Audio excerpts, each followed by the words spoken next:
Da-na-na-na. Wow, wow, wow, wow, wow, wow, wow, wow. Doing a dance because we're streaming today. Oh my gosh, and Shane's not here. Oh, do I still have a button? No, not on this view. Shane is not here. It's just me. What's up? How's it going, everybody? I'm finally getting back to playing Disco Elysium, and I'm very excited. I don't really remember exactly what I did last time. I mean, I do. I looked at it a little bit. Hey, Madeline, what's going on? Shane is working, I think. And we couldn't find a time where the two of us could get together this week. So it's just me. Damn. But I'm going to play a chill game. We're going to have a chill little stream.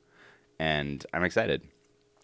My best recollection of what happened in the first stream back in December, because life is crazy, is I am a horrible drunk. And I woke up and I don't remember a lot. And I've got this partner, Kim, and we're investigating a murder.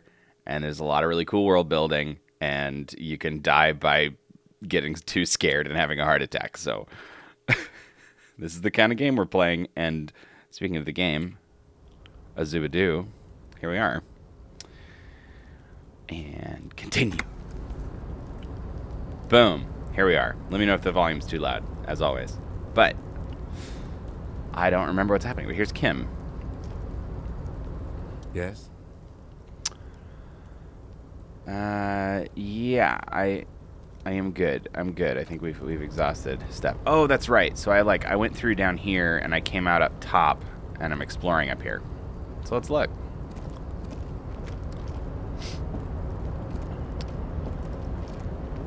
Oh, that's a walkway. Okay, well. Hold on. Hey, I can run. Can I look at these things without jumping off? Nope. Alright, we're doing this then.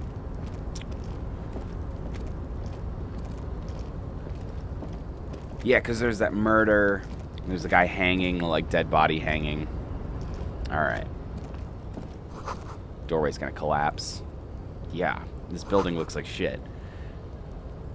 Ooh. Oh, that's right. I should be using tab to figure out what I can... Postcard, Grand Couronne 37. Let's look at our menus. Let's look at our menus and see what's going on. So I'm holding chain cutters to open locked containers. I've got pry bar to open locked containers. Cool. I don't know if that's redundant. There's a flashlight to discover secret orbs in shady areas. And I just... Oh, let's see. I have an empty cassette tape and this. Ooh. Depicts an ill-advised residential area overlooking the Jamrock Quarter. 13-story buildings line the hillside like sarcophagi, an ominous fog already rising from behind. These are the last boom years. In 39, the project fails catastrophically, leaving behind an opiate and hepatitis B-infested slum. Cool. This game, it takes place in a great, happy world. Can I... Oh, okay. That was not immediately obvious to me in terms of how things moved. Ooh, okay. Looks like someone left his tarpaulin cloak hanging on the railing here. Man down. A trooper has been left behind the enemy lines. Yeah, that's the other thing about this game. If you haven't watched anybody play this, is that parts of my brain or like whatever talk to me. Like it's like this is a skill. Ooh, that was a challenging success. Interesting. So, like, there's a bunch of passive checks that are happening in the background. Like, dice are rolling to determine whether or not my brain talks to me in certain ways, which is kind of fun. You could swear it's more of an instinct than anything else, but you know it's a cop's cloak. I could just yell it. Yeah, no, I want to deal with it. It's a cop's cloak! Yes, it's probably yours. Ah! It bears the RCM insignia, and you have a habit of being careless with your equipment. You could probably make the jump. You look like you've done some track and field in your day. I did not. Quick save. Yeah, I'm a... Oh, it's an even chance. Hold on, look around. The wind is aggressive up here. The lieutenant looks at the enormous crane towering in the distance over the container yard. The look in his eyes is a mix of the engineer-like interest and wonder of a 6-year-old seeing a horse for the first time. Ooh. I like this guy. Kim's a cool guy. That machine is a Kvalsund 1020 HK. Yeah, I'll flex my knowledge. Is it? Kvalsund makes a lot of heavy equipment, but this is phenomenal even for them. But I digress. We were focusing on your cloak here. What exactly are we doing up here? Yeah, that's right. We're close to breaking into the industrial harbor. They're bound to have information for us. I thought that was our intention. Oh yeah, because it's blockaded because they've got like a union strike happening, and there's a bunch of scabs. Well, not scabs, so the scabs can't get in. He looks around, wind rustling his hair, or it could be that we're just exploring. He's thinking you've forgotten where you are again.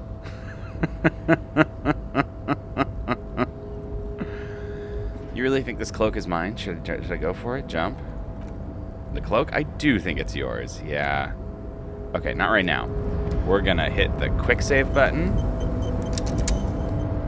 Oh, it's kind of loud. Loud for me. Just for the sake of it, I'm gonna do doop. I'm gonna take everything down one notch. Okay. All right. Oh, quick save.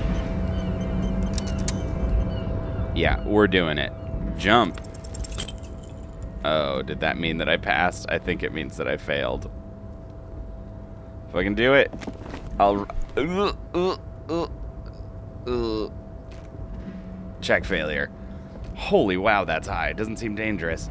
The lieutenant must be crazy to suggest that. This is certain death. Damn it, I hurt my morale.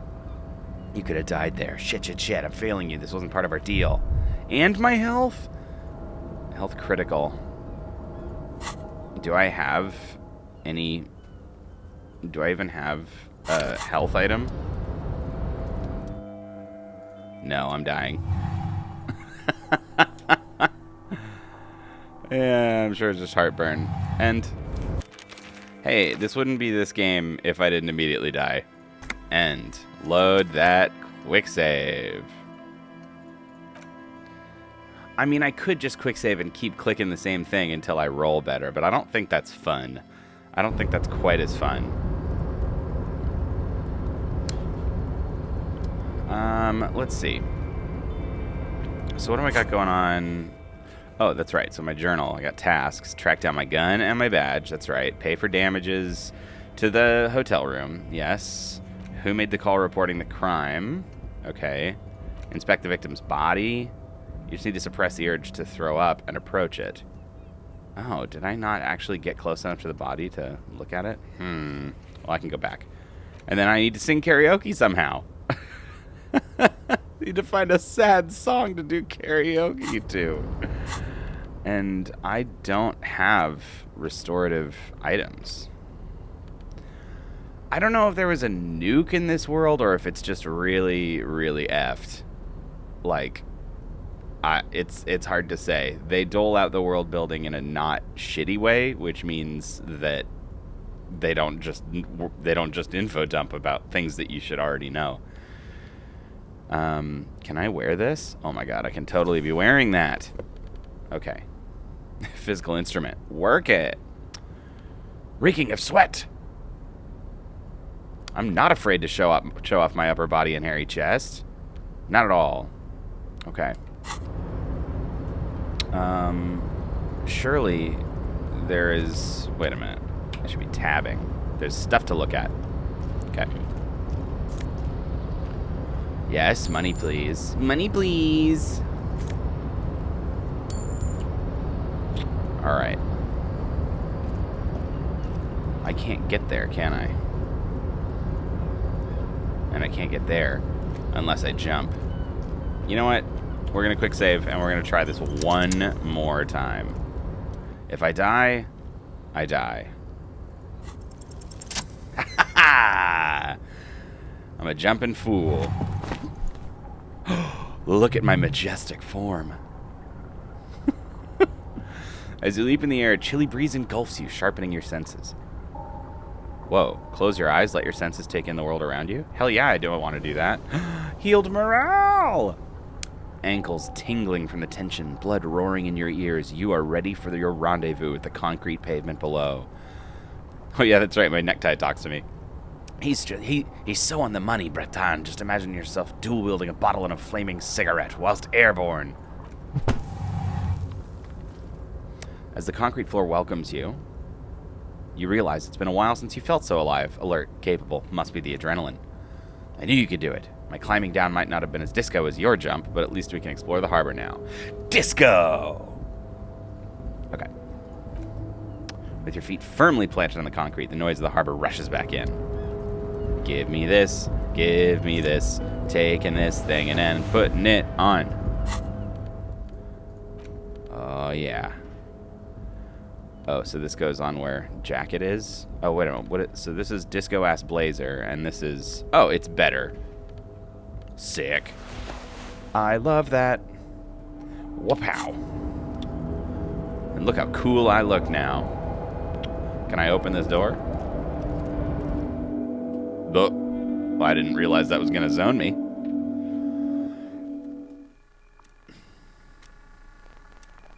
I think there's nothing bad about doing stuff in this game. I'm not going to worry about getting everything. I'm just going to do stuff.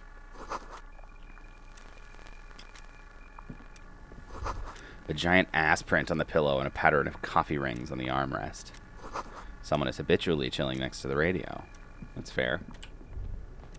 Oh, no. That goes back up. What do we got? Do I like South Park? Yes, I do like South Park, but I haven't watched the last, season or two. A Dewey typewriter. The model name is on the back. Every worker equals member of the board is written at the top of the flyers. Ooh, that's some union shit. Someone left the coffee machine on. The dark liquid in the pot looks almost sentient. Ooh, let's open this. Someone has forgotten to properly close one of the drawers. It's unfortunate to just leave their paperwork lying around like this. Let's see what in, he thinks. Let's do it. Well-organized selection of brown folders. Ooh, I'm looking at them. Hundreds of documents containing logistical data. Two kinds of transactions stand out. Materials coming into Revachol from the outside world, from Mundi, Grad, and even Ilmara. And the same materials being handed over to companies inside Revachol, Coron, Coal City, La Delta, and Jamrock, are listed among the many districts where the imports are being sold. It's hard to make sense of this thicket of company names, dates, quantities, and percentages. You try to focus, but the lines are getting blurry. Yeah, we're doing it. I failed a really easy check. No. Look how blurry all the lines in these papers are. How unwieldy your own willpower is to yourself. You're like an absurdist Samaran monk, focusing through not focusing. Could I actually focus through not focusing? You're a police officer, not a spiritual healer. You can focus the normal way by turning your attention to something and not let it go. Is that what you're doing with those folders over there? No, of course not. Good. This is probably not relevant to our case anyway. After all, we're not investigating an accounting mystery. Ooh, +1 volition, thought focusing. We're doing it. Hell yeah. Whatever's hidden here is hidden well. Concentration isn't enough. Only a trained accountant with a background in logistics would be able to really make sense of it. However, there is a little handwritten note stuck on the side of the drawer. Boom. It appears to be a to-do list, written in large, uneven capital letters. Remember, Leo, Evrard's shoes, special whirling borscht, water Everard's plants, sweep office floor, more banners. All items on the list have been crossed out, and the note itself is crumpled. Look, Kim, a to-do list with a list of errands for Evrard. Yes, XP. Evrard Clare, probably, the head of the Debardeurs Union. He inspects the notes. One of his aides must have left it. Nothing incriminating here. Okay. Got it. Close the drawer. I love that. I love this game. Okay. Why did I ever stop playing this game? All right. Postcard, Le Jardin. Le Jardin. All right. Let's go in here. You know I want shades. Ooh, but -1 drama. Magnesium, +1 morale. Oh, that's awesome. I really need health items, like, a lot. Also, my health is really bad. I only have I only have 2 max health. But my morale is max 5. Yikes. Let's take a look at those glasses. Can I put them on? I can. Do I want to? They add visual calculus but subtract drama. I don't remember what drama does. Hey, there's an easy answer to that. Drama. Play the actor, lie, and detect lies. Oh, that makes sense because the sunglasses make it harder for you to see people and read people. You hate it when the sink isn't in the same room as the toilet? Yeah. No, I get that. It's weird in hotel rooms. I mean, that's usually the case in a lot of hotel rooms as well. And it is very odd. Oh, wow, that's right. They have really long descriptions here. Okay, well, I'm not lying a lot right now, and I think I would want to wear the sunglasses, so we're doing it. What else did I pick up? Tools, items, interact. Actually, wait a minute. Charges 3, charges 1. Oh, I can just click this to get health back. I should just do that. I wonder where those items are listed. Maybe this is the only place that I see that. Because I have no extra health items. Mysteries abound. Let's go out this door. Oh, wait a minute. There's a thing to look at. Punch clock, payphone. An imposing combination of punch clock and payphone is looking down at you from the wall. A note on the side says, "Tokens unavailable due to strike. Use change." I can spare 10 cents. I'm broke, but like, whatevs. Interfacing, challenging. 58% though, because I'm good at it. Oh, because now I'm wearing the sunglasses too. No. The sunglasses were for visual calculus. I have something for interfacing. Let your muscle memory dial a random number. Well, obviously we're going to do it. Yes! That's the dialing code for Rivishal. 4952, and a moment of hesitation before entering the final numbers, 993. Calling. Still calling.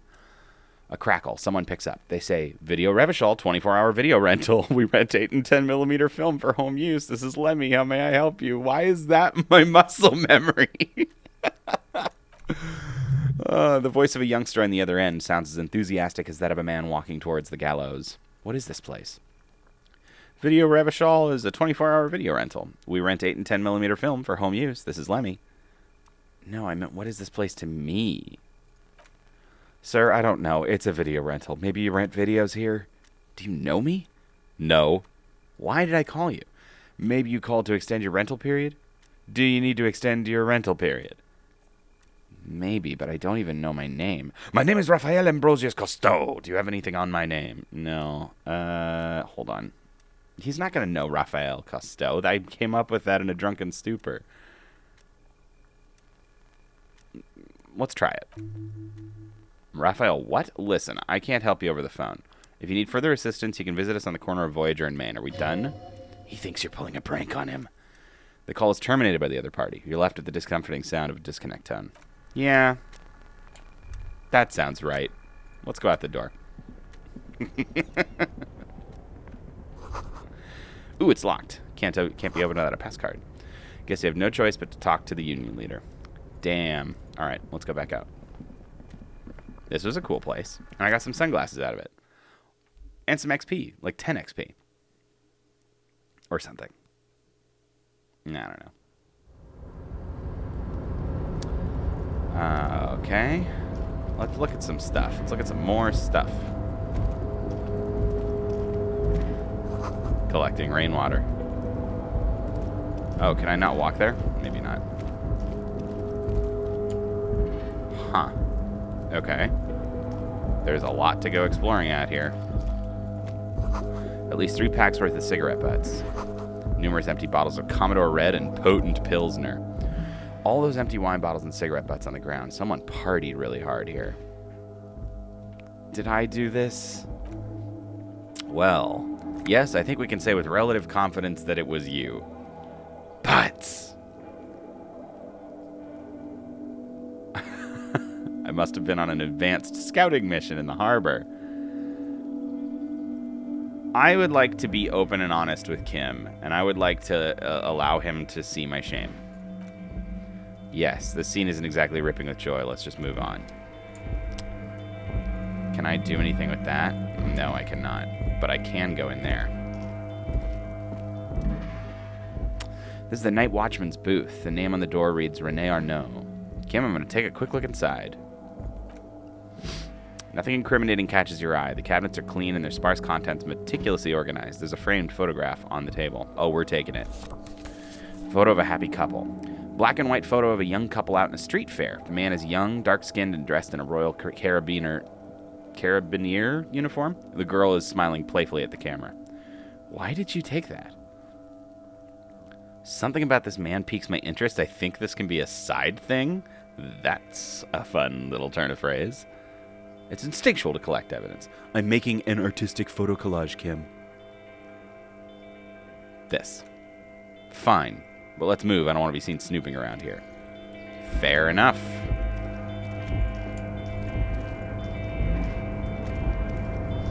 Ooh, what do we got? All around you, great machines in quiescence.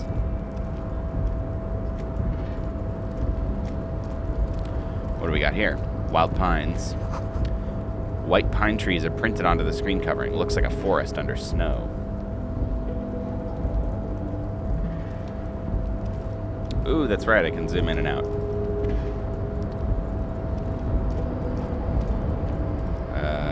Okay, I would have to go up there. I don't even know where the fuck I am. Crane control panel. 2 buttons marked allumer and éteindre are faded with use. I don't speak French. It seems to control the large crane above. A container is attached to its hook block. Ooh. Allumer. On. Éteindre. Off.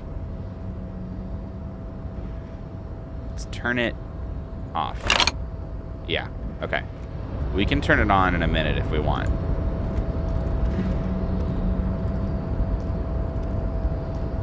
Oh, okay. Sometimes it's hard to tell what's going on, like, because the graphics are kind of flat in some ways. Like, I can't necessarily always tell. Ooh, a health item. Furkier. Faded industrial lettering on the platform. Kvalsund.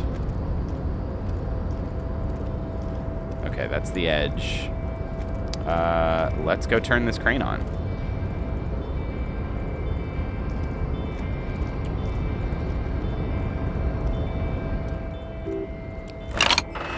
Yeah.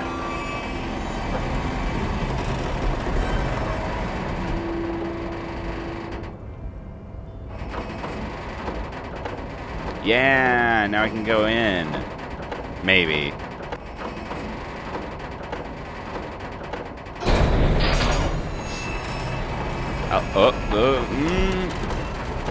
Okay.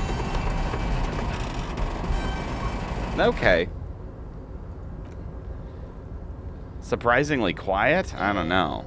Crane is built with a purpose, which has now been fulfilled to move this container. What's inside? It's special. Okay. We gotta know. I'm running. What's in the thingy? What's in? I think there's something about this container. You do? Because I don't. Wait, why not? There are a million containers here. Why are you fixating on this one? It was hanging from the crane. You just picked one out because you wanted to interact with a cargo container. Fuck you, Kim. We're not here to interact with containers. We're here to talk to the union, right? Knock on the door. The knock produces a hollow ring of metal. Doesn't sound like there's anything inside the container. Open it. Ooh. To your left, the lieutenant considers your actions with some puzzlement. Yeah, I bet he does. So there's just no way I can open it, I guess. Interesting.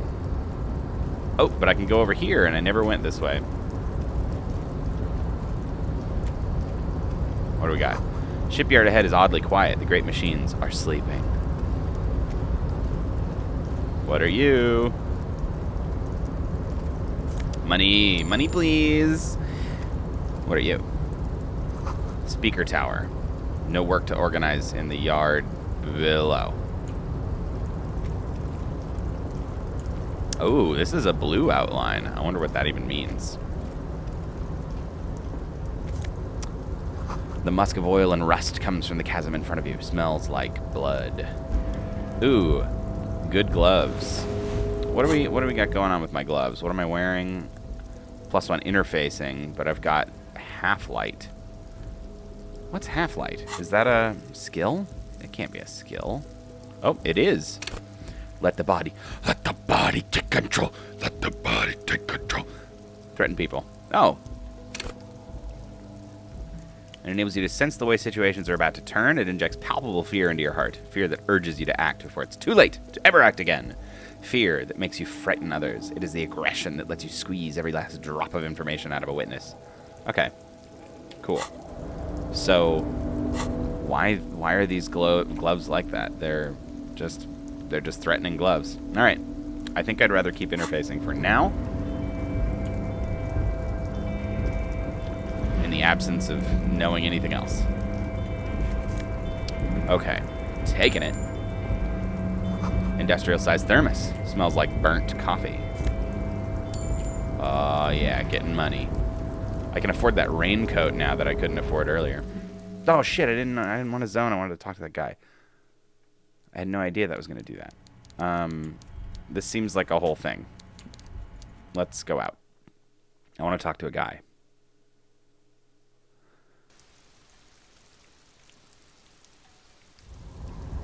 Oh, that's right. Do I have a thought going on in here? I do. Ooh, and it's close to getting internalized. Lonesome long way home. But I don't have any other thoughts right now. Which is fine, I guess. The banner sags under the weight of rain and snow. White waves on red. All right, buddy. Let's talk. Container, I'll turn you nice and red. Container, put the logos on. Oh no. Easy, Leo. Oh, Leo was mentioned in that note. The accent is so thick it's impossible not to notice he's Ubi from the vanishing peninsula of Ubisun on Mundi. Seek? Oh boy. Container, used to be well pined. Container, now belongs to Everett. Everett. Yeah, okay. Do not interrupt the little man. Yeah, no, I'm going to do it. Everett. He looks after everyone. Huh? Well, hey there. How can I help you, mister? The look in his deep blue eyes is as sincere as you've ever seen. Kind of makes you feel like an asshole for no apparent reason. I see you're not a union man, mister. Did you get lost? You're not one of them scabs, are you? I don't want to lie. I mean, I don't personally mind. Folks is just folks, you know. And folks gotta eat. Just some of the other guys don't look too kindly on the scabbing kind, if you know what I mean, mister. Oh, man. I'm gonna jump to this thing about the banners because I learned that from the note. Yes, I leave all kinds of notes for myself. That old head of mine ain't so good for keeping things no more. I almost forgot about the borscht. What was that about the borscht? Oh, yes, I've been taking special whirling borscht to the men every day since the strike started. It's very, very good. Makes a man feel so warm and happy. I feel like I could take on Mr. Reynolds's board dogs every time the lunch is done. What do you mean by taking the soup to the men? Is it for striking? Yes, I'm taking it to them. The borscht keeps them happy and in fighting spirits. Makes you all warm inside. They brew it in whirling and rags. Hold up, who makes it at the whirling? Something is off about this borscht. I'm going to look into it. Accept task. Hopefully I can still accept the task if I ask this question. Yep. Oh, the whirling's cook. He makes it. Them is always talking with Mr. Manana in that weird language and laughing together. He doesn't speak what we speak. He's from Grod. Mr. Manana, I talked to him already. Something is off. I'm going to accept this task. The special borscht. I'm so excited. I love this game. It brings out so much just pure happiness for me. Okay. Yep. You do that. Yes, sir. He didn't actually understand what you meant, and now he's just nodding along. You're Ubi, right? Oh, yes, born and raised in Erased, mister. Mum had to leave my dad after he got a bit violent. Took us here to the New World. I was about 10 then. Too old to lose my accent then. A borscht to be reckoned with. Thanks, Austin. People say us Ubis are up to all sorts of trouble with sheep and other animals and whatnot. I just want you to know there was never any of that where I come from. No, sorry, these are just nasty rumors. Okay, we're doing a whole Scotsman fuck sheep thing. Okay. Thank you for clarifying that, sir. I'm gonna jump straight to the point and ask about that container. Oh, that one. That should be empty as far as I know. Lots of containers here have nothing in them. They're just waiting to be loaded up. Told you. Man, fuck you, Kim. What are you doing with them? I'm making some covers for them containers here. Yes, I am, so it's easier for the crane operators to spot them. He waves at the containers towering behind him. So, this is a red check that can't be retried. I really should remember to quick save before I talk to anybody. But, you know what? Whatever. We gotta live with our choices. I'm doing it. It's an easy check. Nailed it. The containers in the yard are green in Wild Pine's livery, and the mountain rising behind Leo is red in Union colors. It's like some red infection was spreading outwards from the container yard's core. There appears to be cisterns underneath the Union container covers. What is underneath these red covers? Oh, I don't know, mister. They say it's some chemicals. Okay, great. Most of them have labels on them, I think. Leo, has anyone told you why you need to change the covers? No, not really. Mr. Avart says it doesn't tell me all the big things. Says I go and tell them to everyone. Looks like a massive redecorating operation. Yes, they're hiding it from the inside. All the red containers have the Deverdier Union logo on them. Nice. Where's everybody? Most of the guys are down at the gates, keeping the scabs from coming in. He leans in with a confidential look. We're on a strike. The whole union is. You don't have to work when you're on strike. We haven't worked for 2 months now. So no one is working? Not everyone is down there, of course, he chuckles. Mr. Evrart is in his office, where he always is, and Jean-Luc is guarding the gate. But Titus and his boys got into some drunken trouble, and Evrart sent them on a nice vacation for a week or so. He stops but seems eager to tell you more. Ooh, what kind of trouble did Titus get into? Titus. Oh, I'm not supposed to talk about that. That's union business. He smiles and leans closer.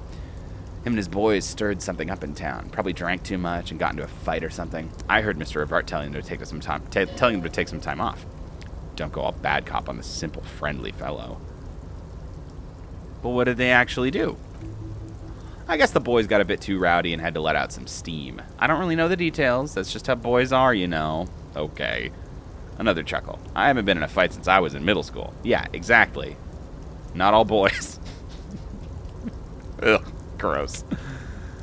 Easy, Leo. Let's keep this on the hardies. He looks to you for assistance. Let's hear about this fight you got into, or did they kill a mercenary? No. Let's hear about this fight you got into. Oh, no. I don't want to ask about his middle school fight. Yeah. Too late. Leo's mouth is still moving and words are spewing forth. Words, and look, even more words. This guy could go on to the end of days. Now he's talking about some drunk sawmill owner who, oh no, he already switched to a price fishing rod he apparently owned at some point. You know what? Just cut in there with your questions. Do you work here?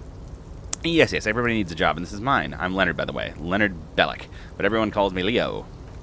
I'm like Mr. Avart's right-hand man when Mr. Edgar's out of town, and Mr. Edgar's right-hand man when Mr. Avart is away. Actually, Miss Beaufort is the right-hand man, but she's a lady. Who's this Miss Beaufort? A real pretty lady with skin like those dew and sucre candy bars my missus likes so much. They're really nice to suckle on once the dinner is done and me and the missus sit down beside the radio. Is that butter and sugar? Okay. But I can't listen to the radio all the time. There's so much to do around here, and I'm always keeping things running here. Yes, I am. Yes, I am. Stay on this Miss Beaufort topic. Yeah. Oh, Lizzie? She's a real sharp tool. Mr. Avart put her through some fancy school and everything, east of the river. 4 years she was gone, and when she came back, she was all fancy and lawyerly. But she's a real nice girl, grew up in this here neighborhood, knows everybody, and gets along with everyone. Real pillar of the community one day, I'm sure. For a fraction of a second, there's sadness in his eyes. He goes on, if me missus and me was to have a child, I'd be real happy if she turned out like her, but she can't have kids. Dr. Lemaitre said so, and she knows about such things. Been a doctor almost 50 years, she has. He sighs and falls silent, watching you meekly with his blue eyes. Ooh, that's upsetting. I feel for you, buddy. She got My Fair Lady. Yeah, it sounds like she did. I'm pretty sure this place would totally fall apart if you didn't shine the boss man's shoes, Leo. No, I think you're doing a great job around here. This place really seems to run like clockwork. Keep it up, Leo. Well, thanks a lot. Coming from you, it means a lot, really. You didn't think it was possible, but the smile becomes even wider. Sometimes I feel some of the guys don't really get how much I bust my ass for them here, but you guys are all right. The white rectangle on your clothes might not mean an awful lot at Martinez, but the recognition from an authority figure made Leo's day. Oh, amazing. Is that because of my coat? Interesting. I wonder how much of that is because of my coat. Anyway, looking for the leader of the Dockworkers Union. Oh, you want Mr. Everard then? He's an awfully nice fellow, he is. Him and his brother are both nice fellows. They live their entire lives here in this neighborhood. He coughs and then continues. Guys like Mr. Everard and Mr. Edgar, his brother, are real good guys. Made Martinez what it is today. Mr. Everard and Mr. Edgar and I went to the same school we did when we were just boys. Oh, Mr. Everard is where he always is, in his office, of course. Great. That was a fun combo. Hey, it auto-saved. Just what I wanted. I didn't realize I was going off on this whole thing, but here we are.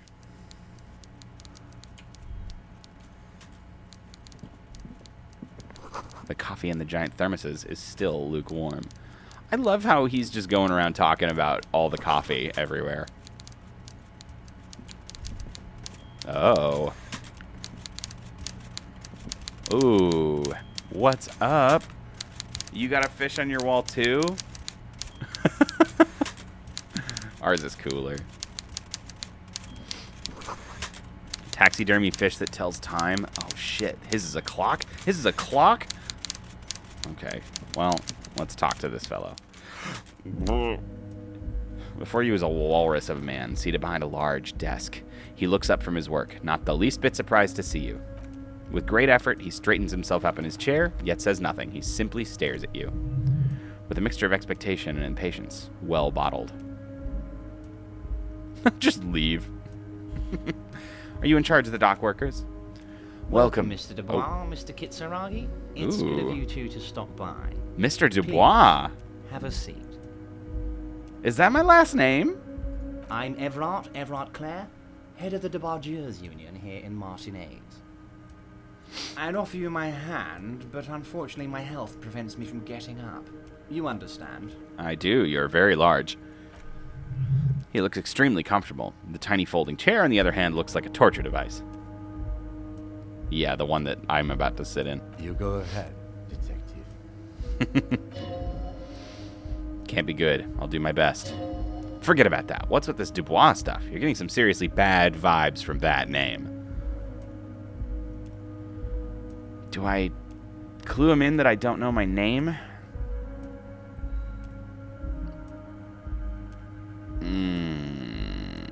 Do I stand? I think it's probably better for me if I just sit. Excellent, Mr. Dubois. I can see that you're a reasonable man, and reasonable men can be of great use to one another. Try to wink back. I'm going to remain serious. So tell me, how can the head of the Debargeurs Union help a representative of the Revachol Citizens Militia today? Uh-oh. I should not have sat in this chair. It's violating my backside. It's violating my backside. Oh, by the way, I heard you got a rather rude reception from a certain Lawrence Garte. Some people have no manners. Pains me to say. This should take care of that nonsense. Points to a giant novelty check on his desk. It's absolutely comically huge. It should be sufficient to cover your expenses for a few days and patch over your differences with the cafeteria manager. Go ahead, take it. Okay. Wow, that's 25 real. That's good money. You need it. You know, I'm going to do this real fast.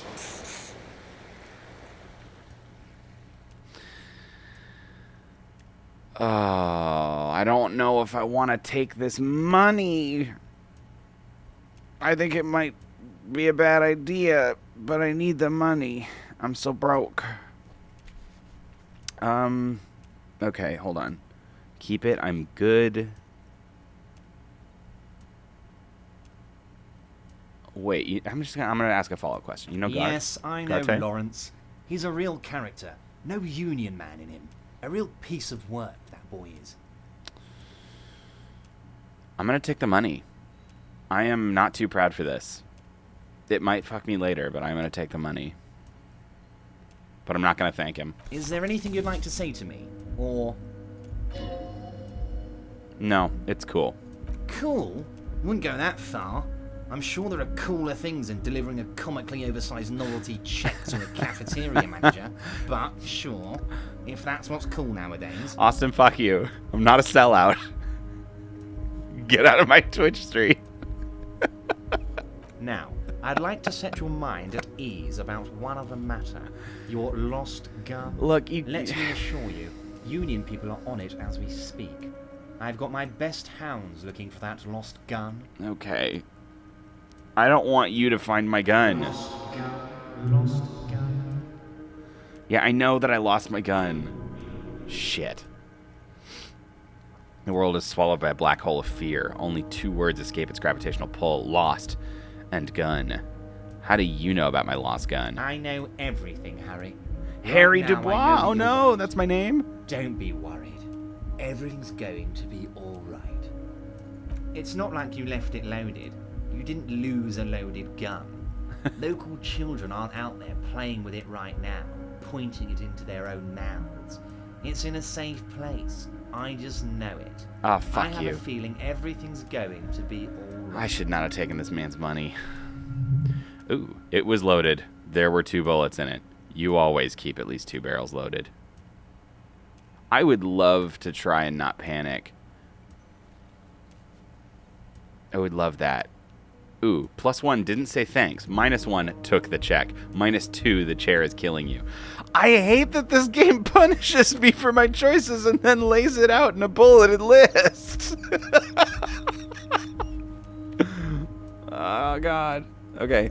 Okay. I failed it. I failed it. That's bad. Okay. I'm about to cry. You're about to cry because you lost your gun and those children are going to shoot themselves with it. Yeah, men can cry. You want to cry? God, you're weak. Whatever you do, don't cry. You'll think you're disgusting. Mr. Dubois, you don't look so good. Yeah, uh-huh. We're gonna click. Well, no, I can handle another one. You need to cool the fuck down. Chill. Mr. Dubois! Mr. Dubois! Harry! This dialogue was recorded in a small room. Okay. Keep sliding down the chair like a jello shot. There are no Harrys. Let your mind go to your safe place. Ah, shit. I don't like either of those options. That's not good. That's not good. I'll let my mind go to my safe place. While Evrard is distracted by your odd behavior, the lieutenant's eyes are mapping everything around you. The folder, desk, papers on the wall. Mr. Dubois, are you okay? Can I get you a glass of water or something? Are you having some kind of medical emergency? Maybe you could use your hands somehow in a kind of throwing motion? Like you're throwing that Mr. Dubois act right back at him? He's Mr. Dubois. Nah, I'm as good as it gets, Mr. Dubois. That's desperate and sad. Oh, yeah, man, I'm fucking great. Keep sliding. Actually, this chair is uncomfortable. I could use that glass of water. I'm melting. Boy. I think I have to try this one because it's the only one that feels like it has a little dignity, but I love these two. What an odd demonstration of... Huh? You got me, Harry. I don't even know what. As entertaining as it was, I'm afraid we're wasting our time. And I'm an extremely busy man, as I'm sure you are too. Damn right. Okay, enough. We are here to ask you some questions pertaining to a murder investigation. Quick, here's your window. Get yourself together and ask some questions. Police officer, questions! It is about time to stop embarrassing yourself. Questions will help you regain some of your lost dignity.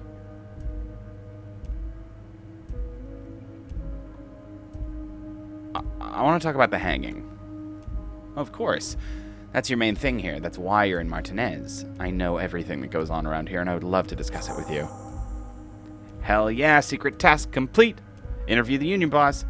I mean, it's no secret that the lynching is connected to the strike. So much to talk about. Honestly, it's been weighing on me so heavily. I understand you need to interview me. My sense is a but. But there's a thing that's been keeping me up at night. I want to talk about the hanging. I mean, if we could just calmly talk, exchange information, we could blow this thing wide open. Yes, that sounds good. Let's do that. But I can't think straight with this thing weighing on me. Suddenly he slaps himself on the forehead. Bye, Madeline. You're police officers, aren't you? I have a crazy idea. You guys are basically door-opening machines, incredibly talented at opening doors. I've opened a few doors in my life. And I'm sure you're going to open this one with flying colors, Harry. This really is very simple, and there's nothing shady about it. Why don't you open it yourself? Harry, I'm a very busy man, and more importantly, I don't have that extraordinary physique you do. You look like you could run around all day. You want to send someone a message that the police are working for you. I repeat, I'm a very, very busy man, Mr. Kitsuragi, and therefore I must occasionally enlist outside help. So what'll it be, Harry? Whose door is it? Oh, no one's. It's just a weasel. A weasel lives there. Nothing for you to worry about. God, I am already a sellout. I'm just gonna sell out. We're gonna do it. I'll look into it, but we need to talk about that murder. Fantastic, my friend. Just let me know when it's done and we can take our friendship to the next level. New task. Open apartment door for Everard. You can get the key from Manana. He's down by the gates. Manana is like a free agent in the Union. Special operations. Hardened socialist. A real free thinker, too. He'll tell you precisely where the door is. One last thing, Harry. Just open the door. You don't need to go in or anything. I just want that weasel to come home and see the unlocked door. Okay. I'm looking into your shady brew. I don't know what that means, Harry. Shady brew? There are so many moving parts in my operation, I can't keep track of them all. You know what? Don't even tell me. Whatever it is, just do it. Surprise me. Just one thing. If you can, make it even shadier. Wow. What's in the container outside your office? There are literally millions of containers in this harbor. I couldn't possibly remember what's in all of them. There's something special about it. It was attached to the Kvalsund crane. Harry, you smooth-talking son of a bitch. Time is a precious resource, and I don't have enough of it to count containers with you. Smooth-talking? Maybe that's the way to go about opening the container. You should at least try convincing it. Aren't you going to ask me how I got in? Harry, honestly, I'm just relieved you didn't get a hernia. A man your age.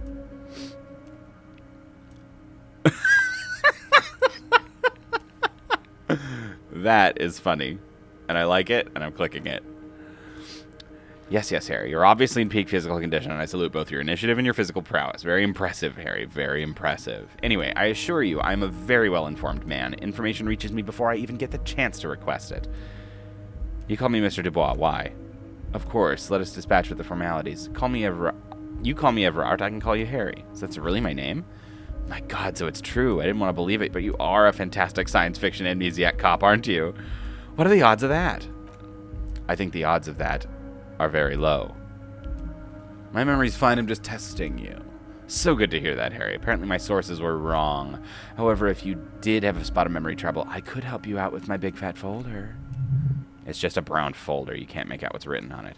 Are you trying to tell me you've gotten hold of some of our documents? Mr. Kitsuragi, would you mind? Me and Harry are talking about his lost identity right now.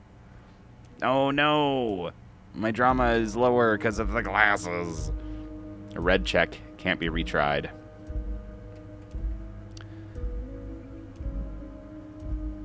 Oh, God. These red checks are so tantalizing. I gotta do it. Nope, I failed.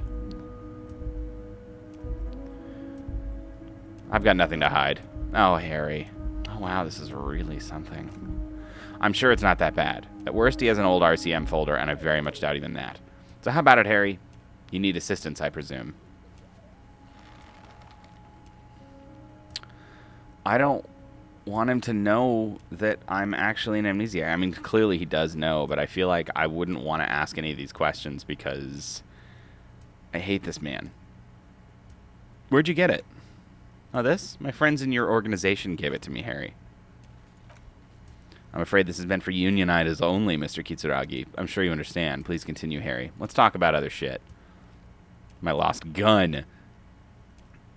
My best men are on it. They're turning every stone, searching every playground, asking kids, grandmas, everyone. Your gun will be found, Harry. Let me assure you of that. It's just a matter of time and effort. The only way to find it seems to be working with him. He might even be holding your gun hostage.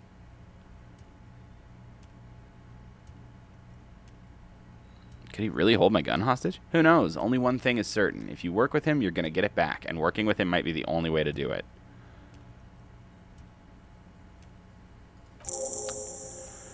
Damn it, Harry, that's exactly what it means. I'm only kidding, of course. Of course, I understand. We help you, you help us. No, I'll ask some questions. No, I'm not doing it. I'm not asking any damn questions.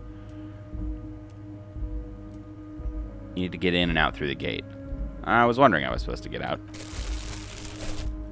Here, you're one of us now. Real red and white Union man. Take care, Harry. What do we got here? Okay. That's right. Photo of a happy couple. Aw. Giant novelty check. Constable's rent. All of it. Note. Worthless in a pawn shop. I like that. Okay. Open apartment door for Everart. Special borscht. The cook in the whirling in rags is making it. You can find him in the kitchen. Deal with the situation. Fun. And I can't level up, right? No, I can't. Oh, wait a minute. But what does it say? 80 out of 100. I need 20 more XP to level up. Man, I hate that guy. Hold on. I'm going to quick save and I'm going to ask him these questions. Mr. Dubois, a pleasure as always. You don't have to sit down this time. Do you know where I live? You're already sat on that chair. Your precinct is 41st and you live in Jamrock. You're a Jamrock boy. Long way from home, but that's okay. Family? Harry, you're not a family man. There's not one peep of a family here, unless you think you're a family man. Do you strike yourself as a family man, Harry? You're right, I don't. That's why I like you, Harry. A good man knows both his strengths and his weaknesses. And you, my friend, you are one of the all-time greats. What kind of cop does it say I am? Well, Harry, it looks like you like to party hard and you like disco music. I guess you're a disco cop. I do like me some disco. I'm planning on changing a lot of things about myself. I'm going to stand 100% behind you through all these changes, Harry. You need to understand that all I want to do is help you. He's probably just making a guess based on your recent activity in Martinez. Yeah, that makes sense.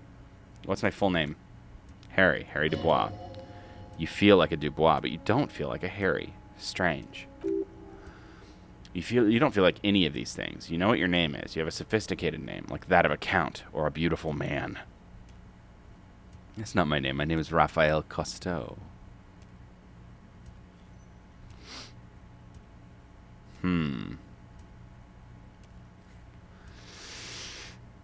I don't want to do this Cousteau business with him. I'm just going to say I don't really like it. Don't be silly, Harry. Harry Dubois, that's a real man's name, a union man's. Lieutenant covers his face and sighs audibly. Alright, I'm going to leave now. Can I go? Oh, okay, I guess not. I can't go behind him. We gotta go out this way. Alright, we are making progress. Wait a minute, should I talk to Kim? How often does Kim have things to say? Yes? Tell me about the case. Why are we on the same case? We're pawns in a pissing competition. His disdain is clear. This man would not use such an expression otherwise. You don't know? I assumed you were in on it. You know what I'm in on. Retrograde amnesia. Better still than an imbecilic cop-off. Ooh, a new task. It's just stupidity. We shouldn't waste any more time on it. If you want my take, ask me after you've inspected the victim. You should tell me now. That seems relevant. Later. Was there anything you wanted to know about the case? Would you say this is a mysterious case? No. Why not?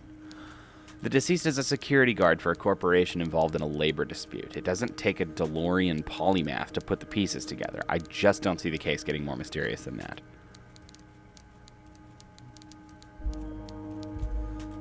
But could it be sexy?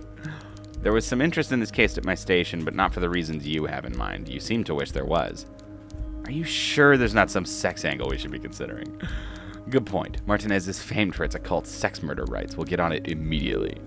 The weary tone is the surest indicator that the lieutenant is being sarcastic.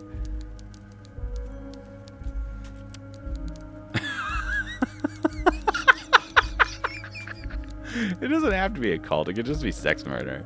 That's commendable. Was there anything else? He's basically challenging you to sex it up with some lurid twist. Don't get right into it. Sit on it a bit, and then hit him with it. Literally anything about it. I can't remember a single thing. Maybe you can tell me what you do know to help me narrow it down a bit. The guy behind the counter thinks some union people hanged a man. Then you're not that far behind, actually. Do you want me to brief you? Brief, yes. 3 days ago, the RCM Emergencies Desk received a report about a security guard who was found hanged in Martinez. An anonymous caller said there was a dead body behind the Whirling and Rags Hostel cafeteria. The cadaver had been there for 4 days. No one had come to investigate. During that time, the victim had been stripped of his belongings. The caller did not identify him, but used the word lynching. There is an ongoing labor dispute between the local dock workers and the logistics company Wild Pines. I was told we should approach the death as part of this dispute. Wait, does the briefing say who the victim was? A security guard or worker of some sort hired by Wild Pines. This was just hearsay from Martinez, of course. We need to find out the truth. Why didn't we know anything? They didn't identify themselves in any way. The tone was muffled using a device of some sort. The desk could identify neither the caller's age nor sex. There's a strong prejudice against involving the RCM in what's seen as union matters. The dock workers union is the de facto police in Martinez. Now it appears they've started executing too. We cannot allow that.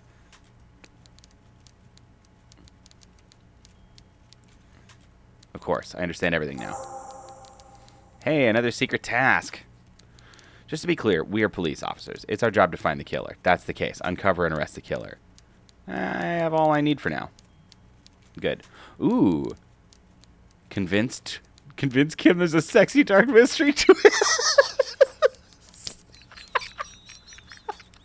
it. Oh, man, I have to try it.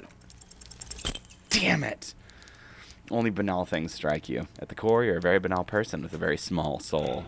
Damn it, I didn't hurt my morale. We're gonna click this button once. Ooh, I can try it again. Okay. Oh, wait a minute. We're gonna quick save again. And we're gonna try this again. What if you did it? Did what? Hit the hanged man? Yes, you killed him, and then as part of the plan, you drowned out the memory. Maybe this is why your chest feels so hollow. You did an awful thing, and you can't even bring yourself to acknowledge it. Are you sure you would have had the strength to take down a hardened mercenary? You're not in the best shape. I love this. This is hysterical. Yeah, I'm going to tell him. The lieutenant appears unfazed. And what has led you to this conclusion? I'm a bad person. I believe I could have done anything. Well, we've yet to find any real evidence pointing to you in this case, or even a possible motive, so let's not add you to the list of suspects just yet. Besides, I doubt you could have taken down a hardened mercenary single-handedly. See, you're clearly not a man in your prime anymore. He studies your face for signs of offense. Don't take it personally. It's just the security guards kept on by large corporations tend to be better trained and better armed than officers of the RCM. So you're saying I didn't kill him? I find that highly unlikely. It's not unusual for detectives to feel complicit in the crime until the perpetrator is apprehended, especially when the investigation is dragging. So let's get back to it, shall we? Seem to be following me. Excuse me? Well, what if I want to work this case alone? If I may be frank, you seem to be in a deranged state. You have trouble remembering things. You've misplaced your U-badge. Cool. I cannot let you act in the name of the RCM without supervision until you've regained control of your faculties. But what if I need some me time? Some you time? This is a police investigation, not a journey of self-discovery. You'll still have your evenings to yourself. Okay, I'll leave the self-care for the non-work hours. Please do. We wouldn't want your regimen to spill over into the investigation. Damn. Okay. Okay. Equip a plastic bag, collect bottles, and sell them at Freet? What? That's crazy. Okay. Let's get out of here.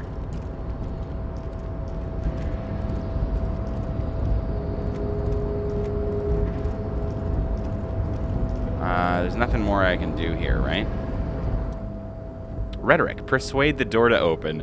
3%.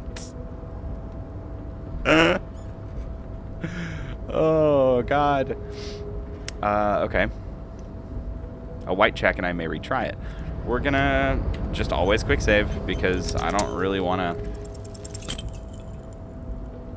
Why are you even trying to open a door with rhetoric? Because getting physical wasn't an option. Because what wasn't an option? Using my body over my wits. Now's not the time to get philosophical, detective. You can do that after hours. Locked. Persuade the door to open. Nothing more to do here for now. Leave. We're gonna load that because I might want to try that at some point again if I have a better skill or something, and I don't want it locked. That's really funny.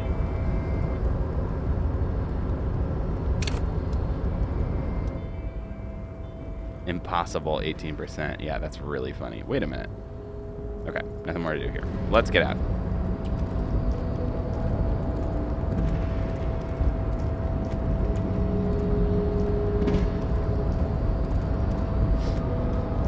Because I think all I gotta do is head back there.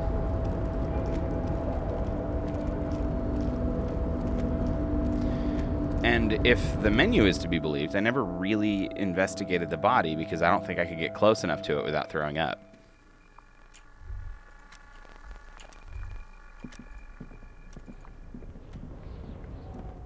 Boom. Out the door with the key card. I'm loving it.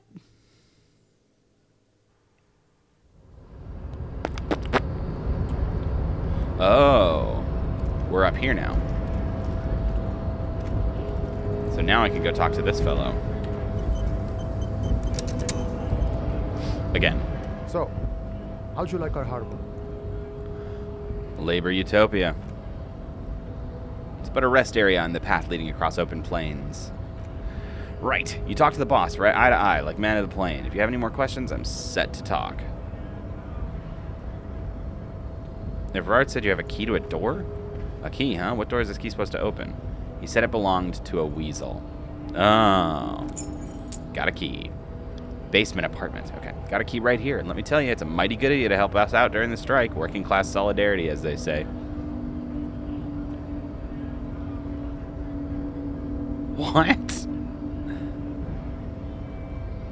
I'm not really doing this for political reasons. Oh, so the none of the above type are you, huh? I get it. I get it. I like to keep my distance too, but it doesn't matter. It's a good thing you're doing. Thanks. What you're looking for is a basement door behind the greenhouse. That's behind the whirling and rags. That's all I know. Our organization is what you call compartmentalized. It means we keep out of each other's business. The janitor gave it to me. Nice fellow. We talked about life and things that really truly matter. None of this mess we're in, this jibing and juggling. What's it for? To feed our children, I guess. Anything else I should know? He shakes his head. I'm more of a philosophical dock worker. I like to talk about the big picture stuff. Who I am, who you are, what we're fighting for. Man takes a big sip. Who he is and what they're fighting for? This is interesting. Why are you striking? Negotiating our share. Aye. Wait, so not wages or pension or... Yeah, let's do it. This stuff, they already covered. Shouldn't you be grateful then? It's a lot more than most people have. At least you got benefits. Or however much you feed the wolf. At least you got benefits. It's not enough. Not enough to get ahead. More about keeping us in our place. How large a share? All of it. However, right now we want the harbor workers to be on the company's board so they could take part in the decision-making process. Are you a communist? No. I don't think I'm a communist. Seeing something of value in saying I want it all to myself is a much older and simpler notion. No science to it at all. Even a weak child can think it. The only things holding someone back are I can't and I shouldn't. Cool, I don't have anything to add to that. A none of the above kind of man. No harm in being that. The boss man. I think it's best you make up your own mind now you've met him. In my eyes, he's a capable organizer and a decent businessman. I guess you kind of get to be the village chief. He oversees the harbor, makes deals with the owners or other relevant parties, watches out for his own. By that I mean corruption. By heavens, why would he not be corrupt? We live in a harsh and disordered world, see? And in this world, the old man is corrupt for our benefit, and we know it. Appreciate it even. He is personally not too lavish. That desk seemed lavish to me, or you're right, he's very ascetic. Yeah. He is reasonably lavish. Sure, that's his prerogative. It's not like you want a saintly demeanor on a corrupt motherfucker. That'd be a manipulative illusion. Besides, there are no non-corrupt systems in the world anyway, and moralism is the most corrupt of them all. Not you would like to say, but then there's that weasel door. Shit, I'm a sellout. God damn it. Austin's getting into my head. You seem to have spent a lot of time thinking about the political situation. Sure, I've had the necessary free time. Fortunately, there's always time. The look in his brown eyes conjures up understanding. For him, having command of his time is the most important thing. It all comes together now. The way he speaks about scabs, his general attitude. He's a follower of a 500-year-old Franco-Nigerian boyadero code, itself an appropriation of Vespertine cool, that of a noble peasant or traveling herdsman. True to yourself, independent in your actions, loyal to your friends. Maybe I'm a boyadero? No. Unless... No.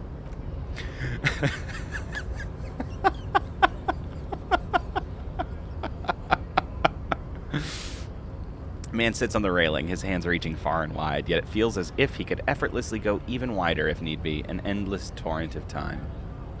Any idea who killed the hanged man? The mercenary? Who could have killed him? That's indeed the question. Why even do such a thing? What a thought. Why would noble workers resort to such a thing, unless they were pushed, of course? Your dead guy was an enemy combatant. Well, what does that mean? He was an agent of the oppression, attempting to undermine our honorable efforts. Did you kill him? I ain't the murdering type, but that's just me. Hey, I think I just leveled up. Large organizations like our union have all sorts of men with all sorts of skills. Understood. This has been of limited use. Still, thank you. No problem. Okay. I have 1 skill point. Holy butts. What do I even do? I have momentarily forgotten how this works. Skill leveling, Disco Elysium. Because I don't remember. I have like the governing characteristics and then the ranks that I put in them. So how does this work? Tell me, IGN. Tell me.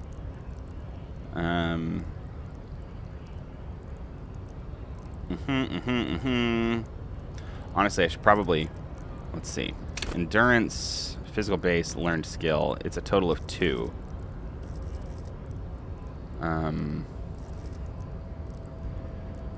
Oh, I guess the white ones...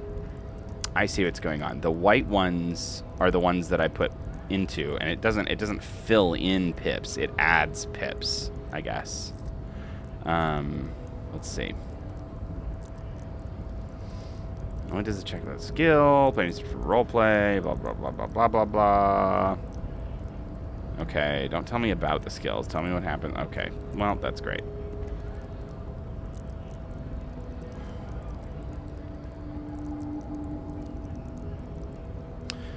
I'm not going to think about it too hard. What do I want? These skills are already good-ish to begin with. The psych skills, which makes sense because that's where I put all my points. I'm already getting good responses from Esprit de Corps, Inland Empire. Why is Volition only 2? It's damaged. Oh, it's damaged because I've been damaged.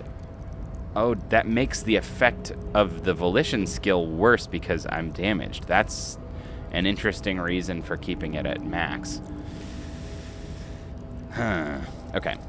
These are all good. Okay, so it does make a certain amount of sense. Ooh, why is this only... Oh, right, because I haven't put anything into it. But why does it say 2?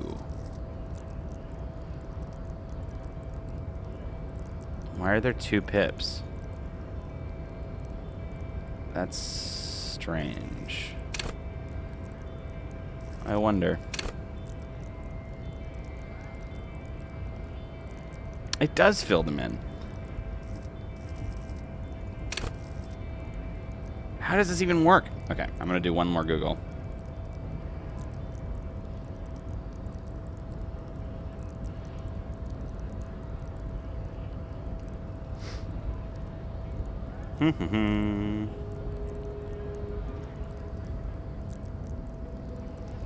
Okay.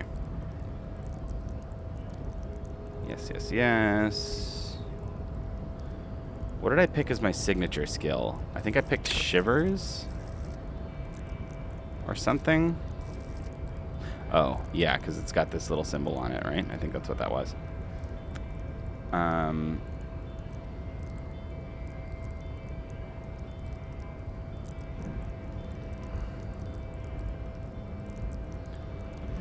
Maybe it's that I can only level them up this many times. I think that might be what it is.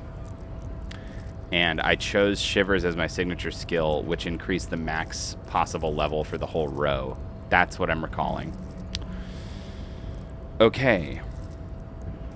Which means that there is a reason, to some degree, to putting points in here.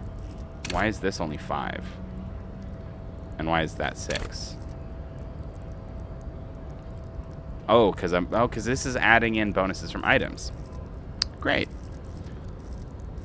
Savoir-faire. Bonuses from items is -2. Got it. Okay. What do I need right now? What does my brain want? I want to account for weaknesses, but I don't want to stay mediocre everywhere either.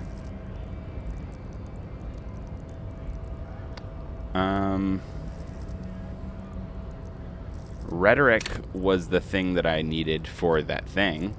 Practice the art of persuasion, enjoy rigorous intellectual discourse. That could be a fun thing to have better. Encyclopedia is up because of thoughts. Cool.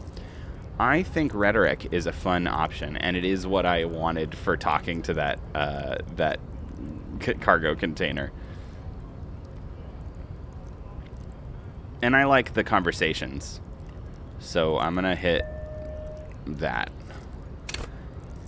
And it looks like a level up only lets me put 1 point somewhere. So that's what's up, except changes in clothes. Great.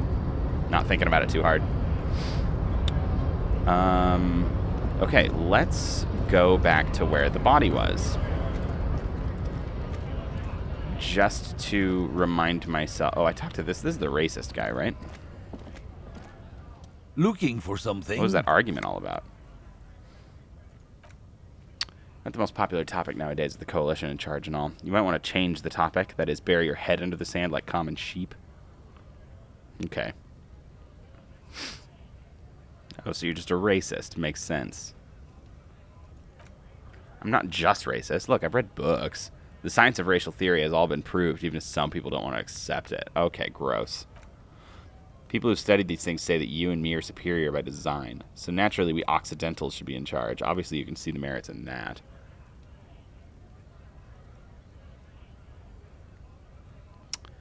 Yes, I can tell you're a prime example of superior design. Open your eyes. Haven't you noticed something different lately? An unfortunate downturn, maybe? When members of the superior race cease to believe in their innate superiority, they stop competing for resources. Okay, and this concerns you, policemen, so better be vigilant. The damn kips are showing up lately. Same with the mosquitoes and other intruder species, too. He throws a sharp glance at Lieutenant Kitsuragi. They're on the precipice of cultural victory. What is this, Civ? I'm going to say nothing. It's true. Also, you need to realize the danger of mixing races. Who knows what might happen if people don't stay in their birthplace? You might end up with a new sub-race with unknown characteristics leading to extra competition. That's why you've got to control the offspring. Ugh. I'm not down with this. Why don't you go fuck yourself? Don't push your luck, runt. Ugh, boy. That's a gross man. Okay, there's the whirling in rags. Talked to her. I want to go back over here.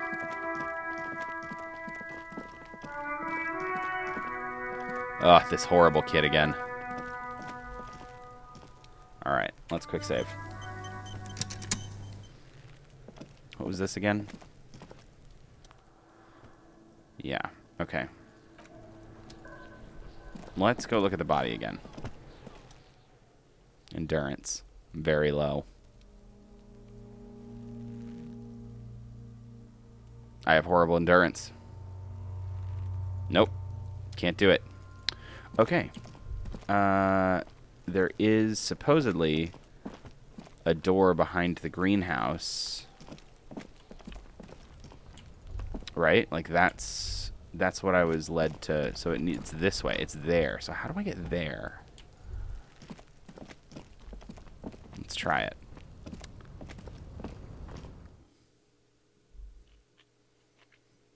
I wonder if there's another place to jump down from.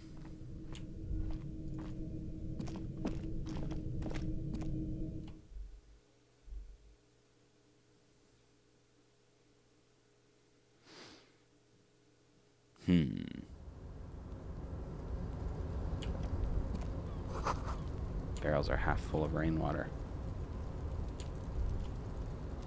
Clicking on it gets me nowhere. What about clicking on that? Did I ever click on that? Clearly not.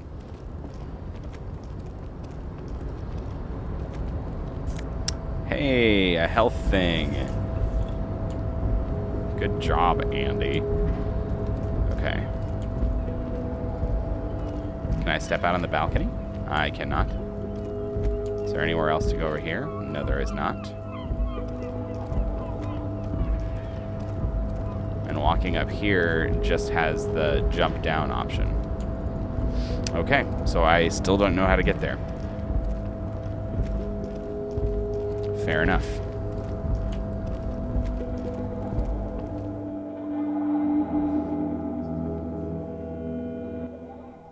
I can go pay off my debt, though. Here's one more thing I'm going to Google.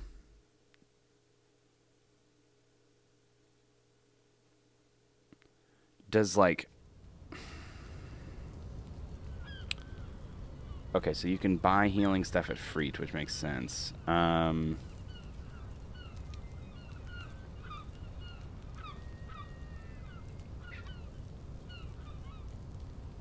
When the character sleeps in his bed, all health and morale will be restored. If the player cannot sleep in his bed and is required to pass time on a bench, they will not be restored.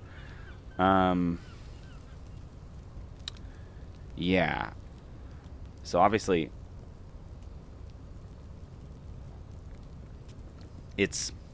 I don't know how many healing items I'm liable to get, but if I spend them willy-nilly and then I go to bed and I just heal everything anyway, that's not great.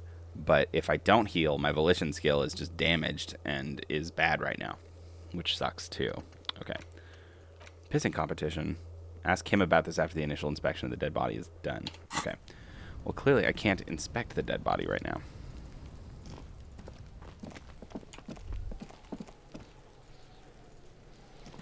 I don't really want to talk to this kid again, but I might. Fuck, this Kuno kid! I found your shack. It was closed for 5,000 years. How the fuck did you get in? I phase shifted. Shit, get the fuck out of here. You can't do that. He's trying to fuck at you again. Pigs can't displace. Can't do that teleport shit. How'd you like it in there, pig up boy? Kuno's got a lot of cool shit there, right? Yeah, this kid's high. What was with the pig head? Oh, that?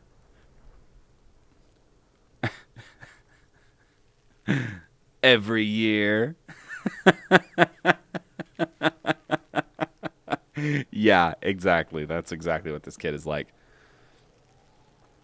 That's just a Kuno demo tape. Are you trying to... A demo tape? Like some kind of musician?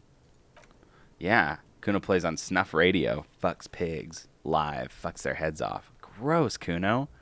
Kuno's a cop killer? Okay, get out of here. That's where Kuno gets his daily hit of electric. Kuno's Shazam. Kuno rides the fucking lightning in there, pig. Bet you'd like to ride the lightning too, wouldn't you? You feel tired and old, but you could have that sparkle in your eyes. What's at the tube of magnesium, Kuno? It's a vitamin. Okay. It's magnesium, right? Yeah, it's the mag. You need that shit to stay on top of your game. Kuno goes through like a tube a day, rips mag like a motherfucker, and you could use a barrel. Don't teach him, Kuno. He's going to use it against you, Kuno. Come on, it's just magnesium. Don't mystify it. You're not getting this, pig. It completely takes away the hangover. It's like you didn't do anything. Like you stayed home playing with your choo-choo. Yikes. I've heard enough of this. I definitely have heard enough of this. Okay. Yeah, I don't want to talk to you anymore. We are going to go look at this, and then we'll go talk to that kid. Ooh, what's going on? Hear that? Magnesium. That's what you're lacking. The lack of magnesium has you slouched. Ooh. Do I want that thought, though? Oh.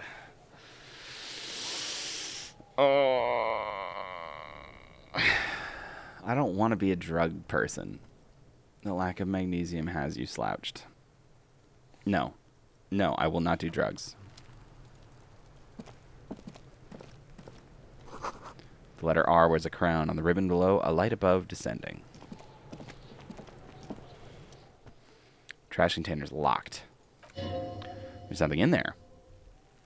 Why am I looking at you, trash container? You're just a trash container.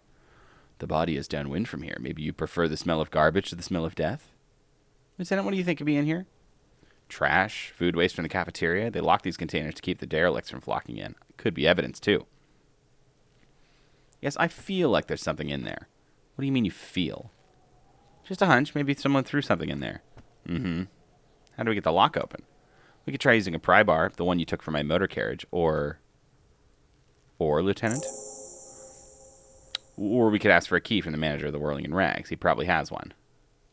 Whoa, I'm so bad at physical instrument. Okay, well, that's an F5. Let's talk to this shitty kid. I don't want to. Again, I don't. Kuno, the pig's getting pretty close to me. Kuno Time to S? snuff my shit out, I think. Taking a step Looks closer. like it's time for me to go, Kuno. Pig's come to take me in. I'm going away for a long, long time, Kuno. Going away for life. What's going on there? Fuck are you trying to pull, pig?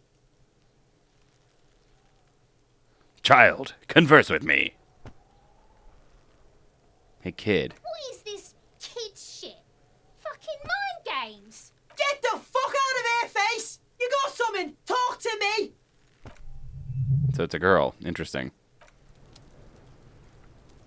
No, I want to talk to her. I'll die before I come from the woods, Kutta Vittu. You don't want to go there with me. You don't want to see what I've seen. Don't be traumatizing here! Get the fuck out of here! I'll die before I squeal. Child, Learn converse that with me. Was the case they gave me. I'll die. You there, behind the fence. You don't want to fuck with me. I got my hands bloody. I'm not here, pig. You're not seeing this. You can still see the top of her hat from behind the fence. Oh my god. What a horrible, horrible pair of goons. Okay. What was the deal with this door down here? Let's take a look.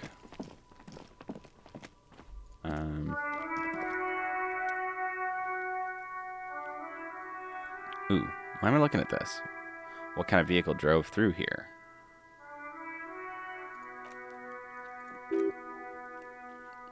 This isn't case related, you think?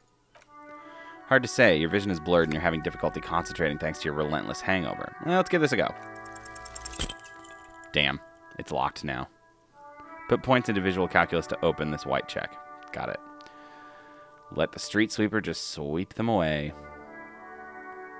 Not now.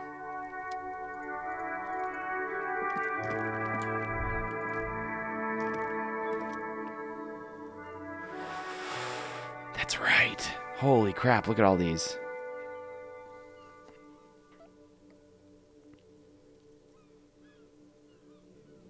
Main hall, building A.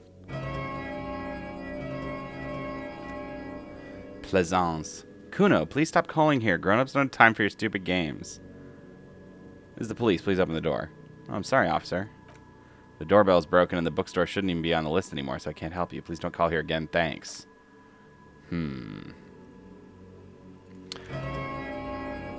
No one answers. No one answers. Yeah, you should put points into everything I'm bad at. Yeah, and I would love to know what changed. I mean, I have this feeling that the game kind of... I mean, I'm sure there's things that you don't see, but, you know, game design-wise, you always end up... They don't want to make an absurd mountain of content, right? So, like, they'll always kind of funnel you somehow, but, like, the way you get somewhere might be different. I would love... I mean, I know you don't really stream or anything, but I would love to see what happens when someone makes an entirely different build. 24H window, nothing happens. No one answers. The doorbell doesn't work anymore. You can almost hear them breathe. Hello, is anyone there? Yes, hello, this is Tricentennial Electrics. Have you come to place an order? Wait, but what happened to Slipstream SCA? There's no Tricentennial Electrics on the list. Oh. Yes, I've come to place an order. My God. Lieutenant exchanges a look with you. Sorry? It's you. My God, I didn't think I would hear your voice again. She must be mistaking you for someone else. No, something's wrong here. Are you sure she's talking to you? Yeah, it's me. Here I am again, crawling back into your life. Yeah, let's bluff it. Michelle, just please. Her breath distorted by ancient static. Why did you even call? I don't understand. You've been gone for months. I thought you didn't care. Of course I care. Just I've been going through some tough time. Ever since I came to work here, it's different, as if my mind's been wiped clean. A spot of static overrides her words. When she speaks again, it sounds like she's submerged. It's so nice. So nice to be able to finally forget. Forget about what? She sounds like she's about to cry. Oh God, please don't cry. She doesn't answer. You said it was nice. What's so nice about forgetting? Silence. The only thing you can hear now is static and waves washing ashore in the bay. I get it. You don't want to talk to me. No one ever wants to talk to me. Another seagull passes by. It's getting cold standing here staring at the silent call box. Must have been some kind of faulty wiring. We should maybe stop playing with this doorbell. It looks ancient. All right. It's goodbye then. Wow. Ooh, challenging volition. I can retry it.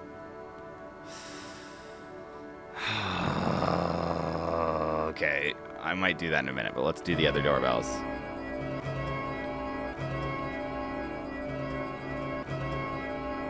Empty card. Nothing happens when you try to ring it. This button looks new. It's probably not connected yet. Leave. F5. Click the button. Retry. Oh, wait a minute. I don't know why I did that without healing myself first. Oh, wait a minute. Oh, yeah, that one. Because clearly I need to heal my volition. And I think I have enough to get better. Let's see. I only have 2 charges, but let's click it 1 and click it 2. Let's just do it. Challenging. Now it's a 58% chance. Damn it. We're going to try one more time because I really want this. Do it. I feel like a cheater doing it this way, but... Okay.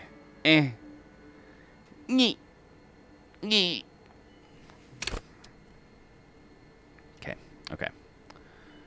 Heal. Heal. Click the button. Damn it.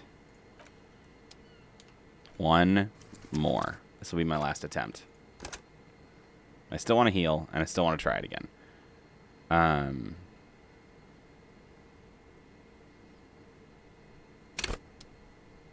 Doop-a-doop. What am I doing? Yeah, because it's a 58% chance. Ha! Got it. Whatever she says, it can't hurt you. You're a different person now, stronger, healthier, and... Alright, maybe not healthier, but it's a bonus that you've drank so hard you can't remember any of your past relationships. Oblivion's the ace in your corner. There's the static again. Whoa. Whoa. Is that supposed to be making that sound? Okay, that was a really weird sound effect. Okay. Is the game making any audio now? I don't know. Hi, it's me again. I wanted to talk to you. Yeah. My God. Here come the bad vibes again. Relax. Distance yourself from it. Please don't hang up. I just want to explain myself. It's you. My God, I didn't think I'd hear your voice again. Oh. Didn't you already say that the last time we talked? Michelle, just please. Why did you even call? I don't understand. You've been gone for months. I thought you didn't care.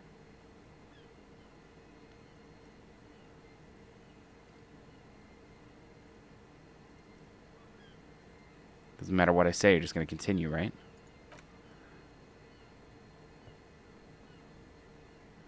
Can we talk now? Because my mind's been wiped clean. It's so nice. Nice to finally be able to forget about you. And then it hits you. You're a recording. She tries again not to cry, and still doesn't succeed completely. Her quiet sobs sound old and distant, as if her voice is being played off a wax cylinder. Real or not, your mirror neurons react. It feels painful to be listening to this. Why does it still feel like it's my fault? Her sound melts into the static from a long-distance phone call. From time to time, you can hear people talking in the distance, but can't make out any words. This is where you hung up the call last time, but the recording is still going. Keep listening. A phone rings in the office with an old-fashioned chime, and someone walks by in a pair of heels. The static is like a warm blanket wrapped around the sounds. Is anyone there? No one replies, but the static grows stronger like rainfall. Then a female voice speaks out, completely different from the one before, glorious and total somehow, crawling inside your head. Her words are too cold to comprehend. She smells of sodium lights and rain streaks on car windows, eyes like pilot lights watching your shape in dark hallways, guttering. So, the strange alien thought pattern ends. The lieutenant cuts in, inspecting the intercom. It was a recording trapped in the circuitry from some ancient tenant. This sometimes happens. Shall we conclude here? We have other mysteries to solve. Wait, a recording trapped in the circuitry? I don't have time to explain it to you right now. Maybe sometime later. He looks at the sea, almost wistful.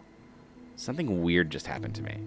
Don't take this the wrong way, but during our short stint working together, something weird is almost always happening to you. That is true, says Logic. 800 number called me and left a voicemail. Good Lord.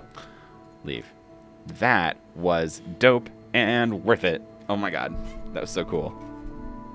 What a fascinating interaction. God, that was cool. Okay. Have I even gone this direction? I don't even think I've gone this direction.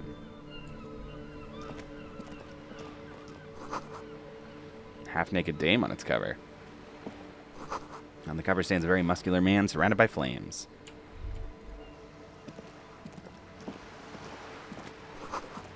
Isn't it cool? Ugh. Thanks for watching for a bit, though. It's such a... This is so cool. Oh. You really don't understand what it's about, nor does it seem important. It takes willpower to even read the author's name. Jan Kaus from Iguania. Book about Boyadero culture. Promotes freedom and roaming upstream. A book about the future. The government reads your mind using radio technology. Spooky. Wait a minute, what's going on here? Yeah, there's a whole area over here I haven't even looked at.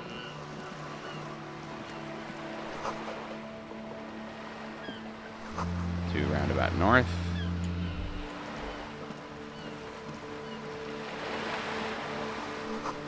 Broken window? Tibbs has windows. Coin-operated viewer. Poor little viewer. The metal feels cold and wet under your palm. It looks unhygienic. Look inside. A thick layer of graffito covers the lenses. You spell out the word O-N-U-C written on the other side with N and C scribbled backwards. Under the graffito, a sea of blues and grays appears behind the water. Behind the water lies a coast studded with concrete and reeds. On it, a church on stilts, lanky, weather-worn wooden planks, an X-shaped cross topping its tower. The church looks old and weather-worn. There are no lights in the windows. Around the large wooden building, you see chunks of sea ice gathered on the beach and small tents set up on the ice. Vandalism. A simple but clever solution to ruining a coin-operated viewer. It took ingenuity. Leave. What else we got? You got a bag in your hand. Perhaps you can collect these bottles and sell them. I don't have a bag. Ooh. You know what? This money's burning a hole in my pocket. Let's do it. Pull the handle. Look inside. It's blurry. In the middle of a shimmer stands a drab gray shape like a ghost. Hey, I got XP for that. Love it. Breakthrough imminent. Oh, my thought. The lenses shift. The ghost sharpens into an islet in the bay. The ruins, in the ruins, are man-made structures visible. A half-sunken sea fort. Its concrete almost reconquered by nature. It looks as if it was abandoned quite some time ago. Nothing but a rotten tooth remains of the anti-aircraft tower. A lonely birch tree grows out of it. Its leaves ripped from it by the winter wind. The ruins. Really? I don't have the eyesight to make it out. Hang in there, little one. The little brave birch tree seems to wave back in the wind. Thought complete. Okay, I have never done this before. Here we go. Home awaits. Walk past Station 41 and through the market. Past the boogie street, spearhead to the other side of the lake. The frozen eye at the center of the district. Then past the video rental store in the corner. There, at the end of a street lined with pine trees, a small house. No larger than a matchbox. 11 Voyager Road. You no longer live there. Those times are gone, and so are those people. Why did you come here? Why are you still here? And where's the dealer? You have to get back to work. That's all you have now. Learning cap for perception raised to 5. Speed gives 1 sigh. Don't know what that means. Speed maybe like the drug?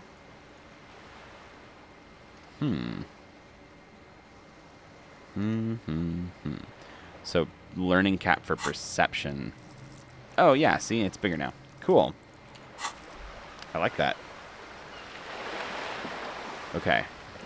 Let's go back. I don't want to go crazy exploring without talking to everybody.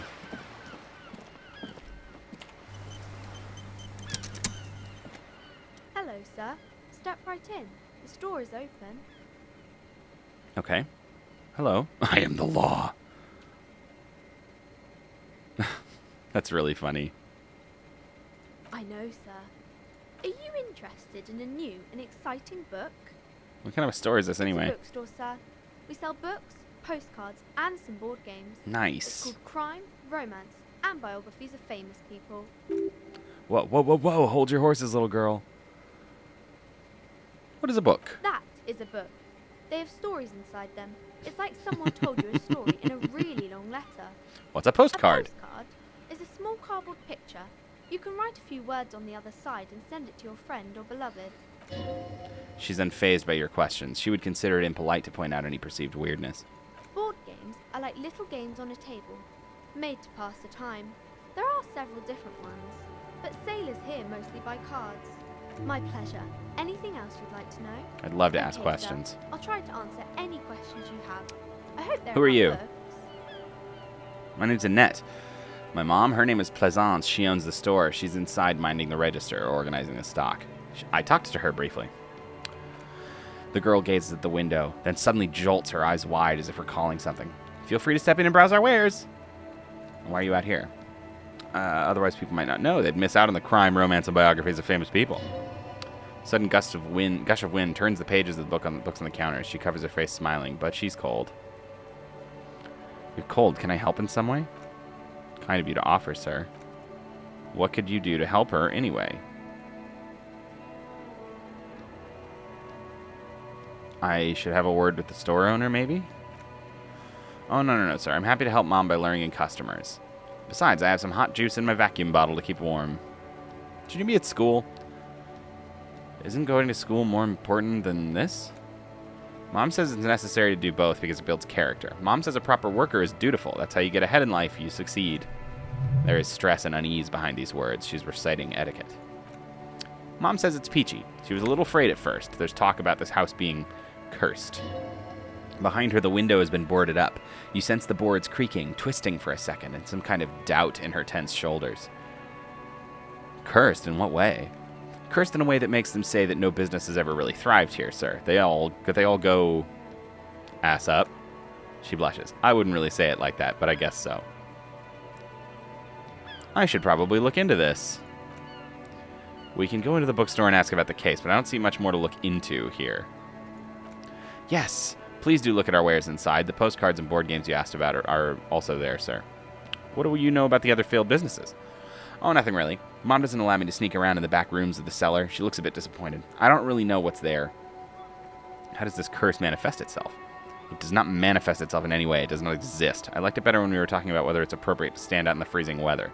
But Kim, the plasmic manifestation. Fine, I'll show you. Anything else you wanted to talk about? What's this? Oh, I clicked on romance. Type of book where the rich lady and she has to choose between the good man and the bad man. Or there could be a story about a poor lady getting a rich man. It's about man and lady business, sir.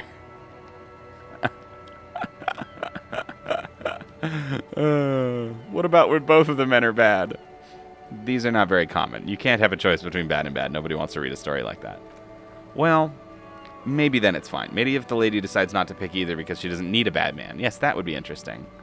What about a poor man getting a rich lady? It happens, but usually the guy gets rich in the process, or should actually be rich himself, but has lost his family property unjustly, like during the Revolution or something. Those are unhappy books for most of the pages. People sad about what they have lost. But then it all turns out just fine in the end. What about when everyone is poor? That's really not a proper romance story. That's more like everyday life. Too real. Sometimes you have to write about real life things. Not in romance books, sir, and these are about nice and pretty people and everyone's happy at the end. What about a book where the man and lady business doesn't work out at all? I haven't read many of those. Maybe you should ask Mom? Yeah, you think she has one about an excruciatingly painful breakup? I don't think it's a romance story if the main characters break up, though. No, think about it. One where they plunge into a torrid spiral of pain and recrimination, only it's really long and drawn out, scarred for life, phantom limb. No, I don't know. Doesn't ring a bell? All right, I'll ask your mom. Yes, she knows books, definitely. You clearly have issues you need to address. That's enough romance. What about crime? Crime fiction's about murders or burglaries or things like that, and the work of a policeman or a private detective is trying to solve a crime and catch the criminals. Wait, not crime fiction. I need to know what crime is. It's that bad. Crime is a deviation from the law punishable by either civil or criminal sentencing. It's what the law prevents. Why would anybody want to read about crime? It's exciting to people, I guess. They get to imagine dangerous things, and it's kind of like a puzzle where you can guess who the criminal is or how the good guys are going to catch him. I'm a policeman myself, by the way. The law, as I said. You don't look much like a policeman. Well, what does a cop look like, then? Didn't mean to offend, sir. Sorry, sir. It's just that you don't look like Dick Mullen. Ooh, he stands grimly over the body of a dead woman. Oh, yeah.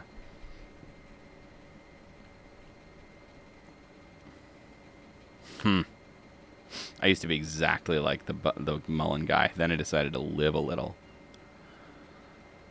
You know, nobody actually looks like the guy in the picture. That's just a stupid fantasy of a man. She looks at Dick Mullen, frowning. Dark, arrogant, violent. Likely overcompensating for something. Probably got a violent streak because he's emotionally stunted. Oh boy, I'm projecting hard. Emotional ineptitude is no way to cop. He can't compare to my sensitive soul. Of course not, sir. He's just a fictional character. He'll be no match for you. Okay, I'm going to deduce something now. Why do you keep your hands folded? What do you mean, sir? She knows where this is going. You don't need to be worried. I'm here to help. Her hands remain folded in front of her. She doesn't want to show them. The lieutenant stands by, looking at the two of you with little interest. A facade of true professionalism. He is far more intrigued by the situation than his poise reveals. It's okay. She brings out her reddened hand. Her nails are frayed, nearly chewed down to the flesh. You bite your nails. And you knew this from me keeping my hands folded? There were a few other hints. Well, that proves nothing. Anyone could do an easy deduction like that. She actually is impressed. This is more like a defensive reflex. Ooh. Ooh. Ooh. What do I say? I'll keep it on her. She nods, half provocative, half enthusiastic.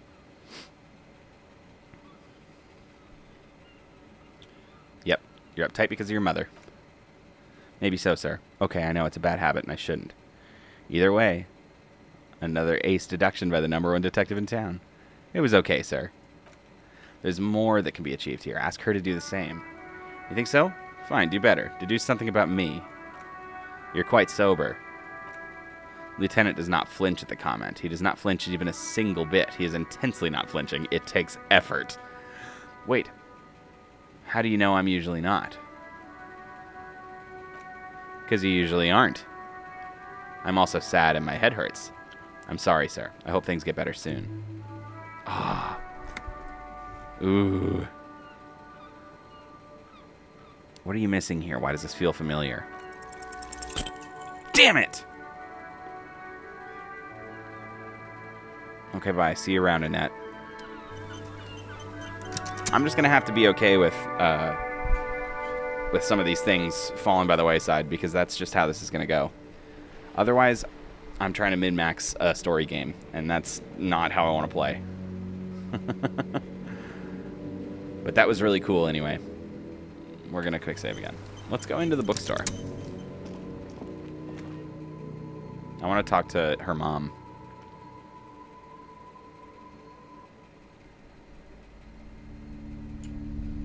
Ooh, so much stuff to look at.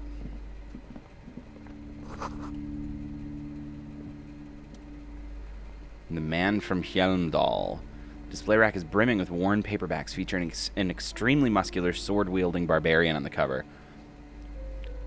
Storekeep, tell me about the Muscle Man books. Oh, Man from Hjelmdal. A very popular series of adventure novels. They're awfully immoral and violent books.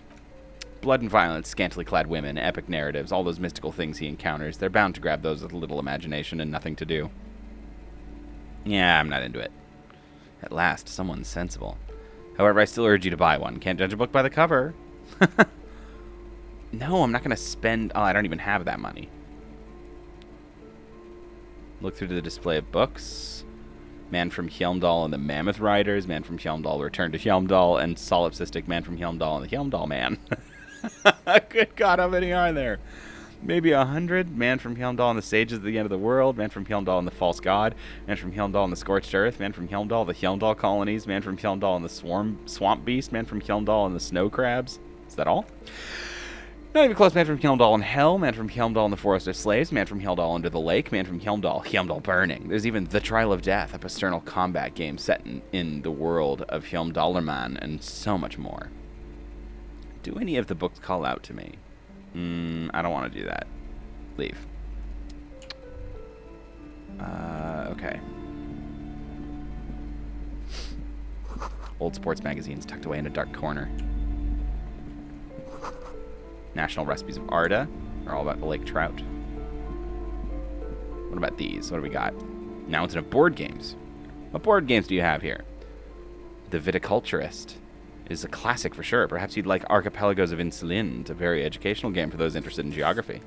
Raubrita is a fun game of economic competition, but can get quite intense after a while. Who are you going to play board games with? Do you have friends or family? Do I have friends? Are you actually friends, or just colleagues thrown together by circumstance? Look at me. Who'd want to have children with me? Don't be so hard on yourself, sir, and you just need to clean up a bit. And technically, friends are a bit like family. For playing with friends, I'd recommend Suzerainty. It's a civilization-building game where you build a civilization and then set off to brutally colonize and repress other civilizations. It'll cost 12 real. What about all these Wirral things? Lousy auras there. No, role-playing games are popular among those types. You know, who are into those kinds of things. Personally, I don't like it, not at all. I've heard they turn people into occult enthusiasts, that they have rituals where they try to summon entities. Highly immoral stuff. You can still buy them, though. An endless variety of source books, lore books, and codices litter the table. The topmost book is titled Welkin Compendium 2nd Edition. There's also a large hardbound tome with intricate cover art, The Hunters of Katuak Boreal Creature Compendium, and Pick Your Path adventure game book titled Tales of Wirral, Cavern of Velkrag. Anything catches my eye? There's a box that says Wirral 3rd Edition Mega Setting Supplements Module. The side panel notes a fantastique adventure board game, new maps and miniatures. A sticker on it displays 25 real. Oof. I do not have the cash for this. All right. Welcome to Crime, Romance, and Biographies of Famous People. My name is Plaisance. Be welcome. And please take responsibility for the energy you bring into this space. Wow, okay. Yeah, golden pendant, tiny fish head.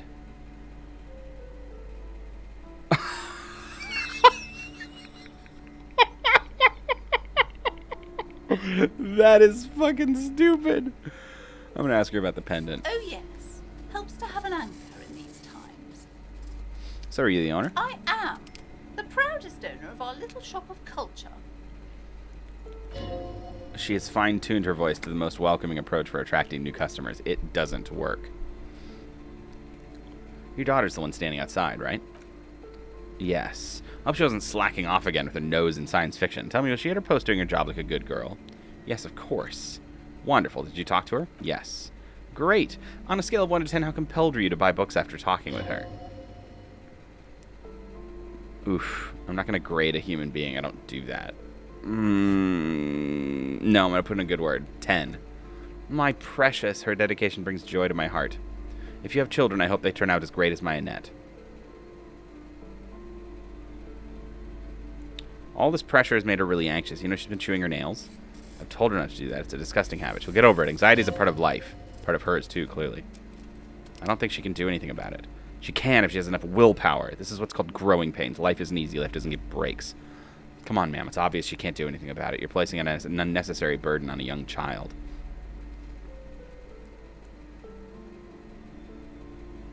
The will of the market. God, these answers are ridiculous. Even I know that, and I usually don't know anything.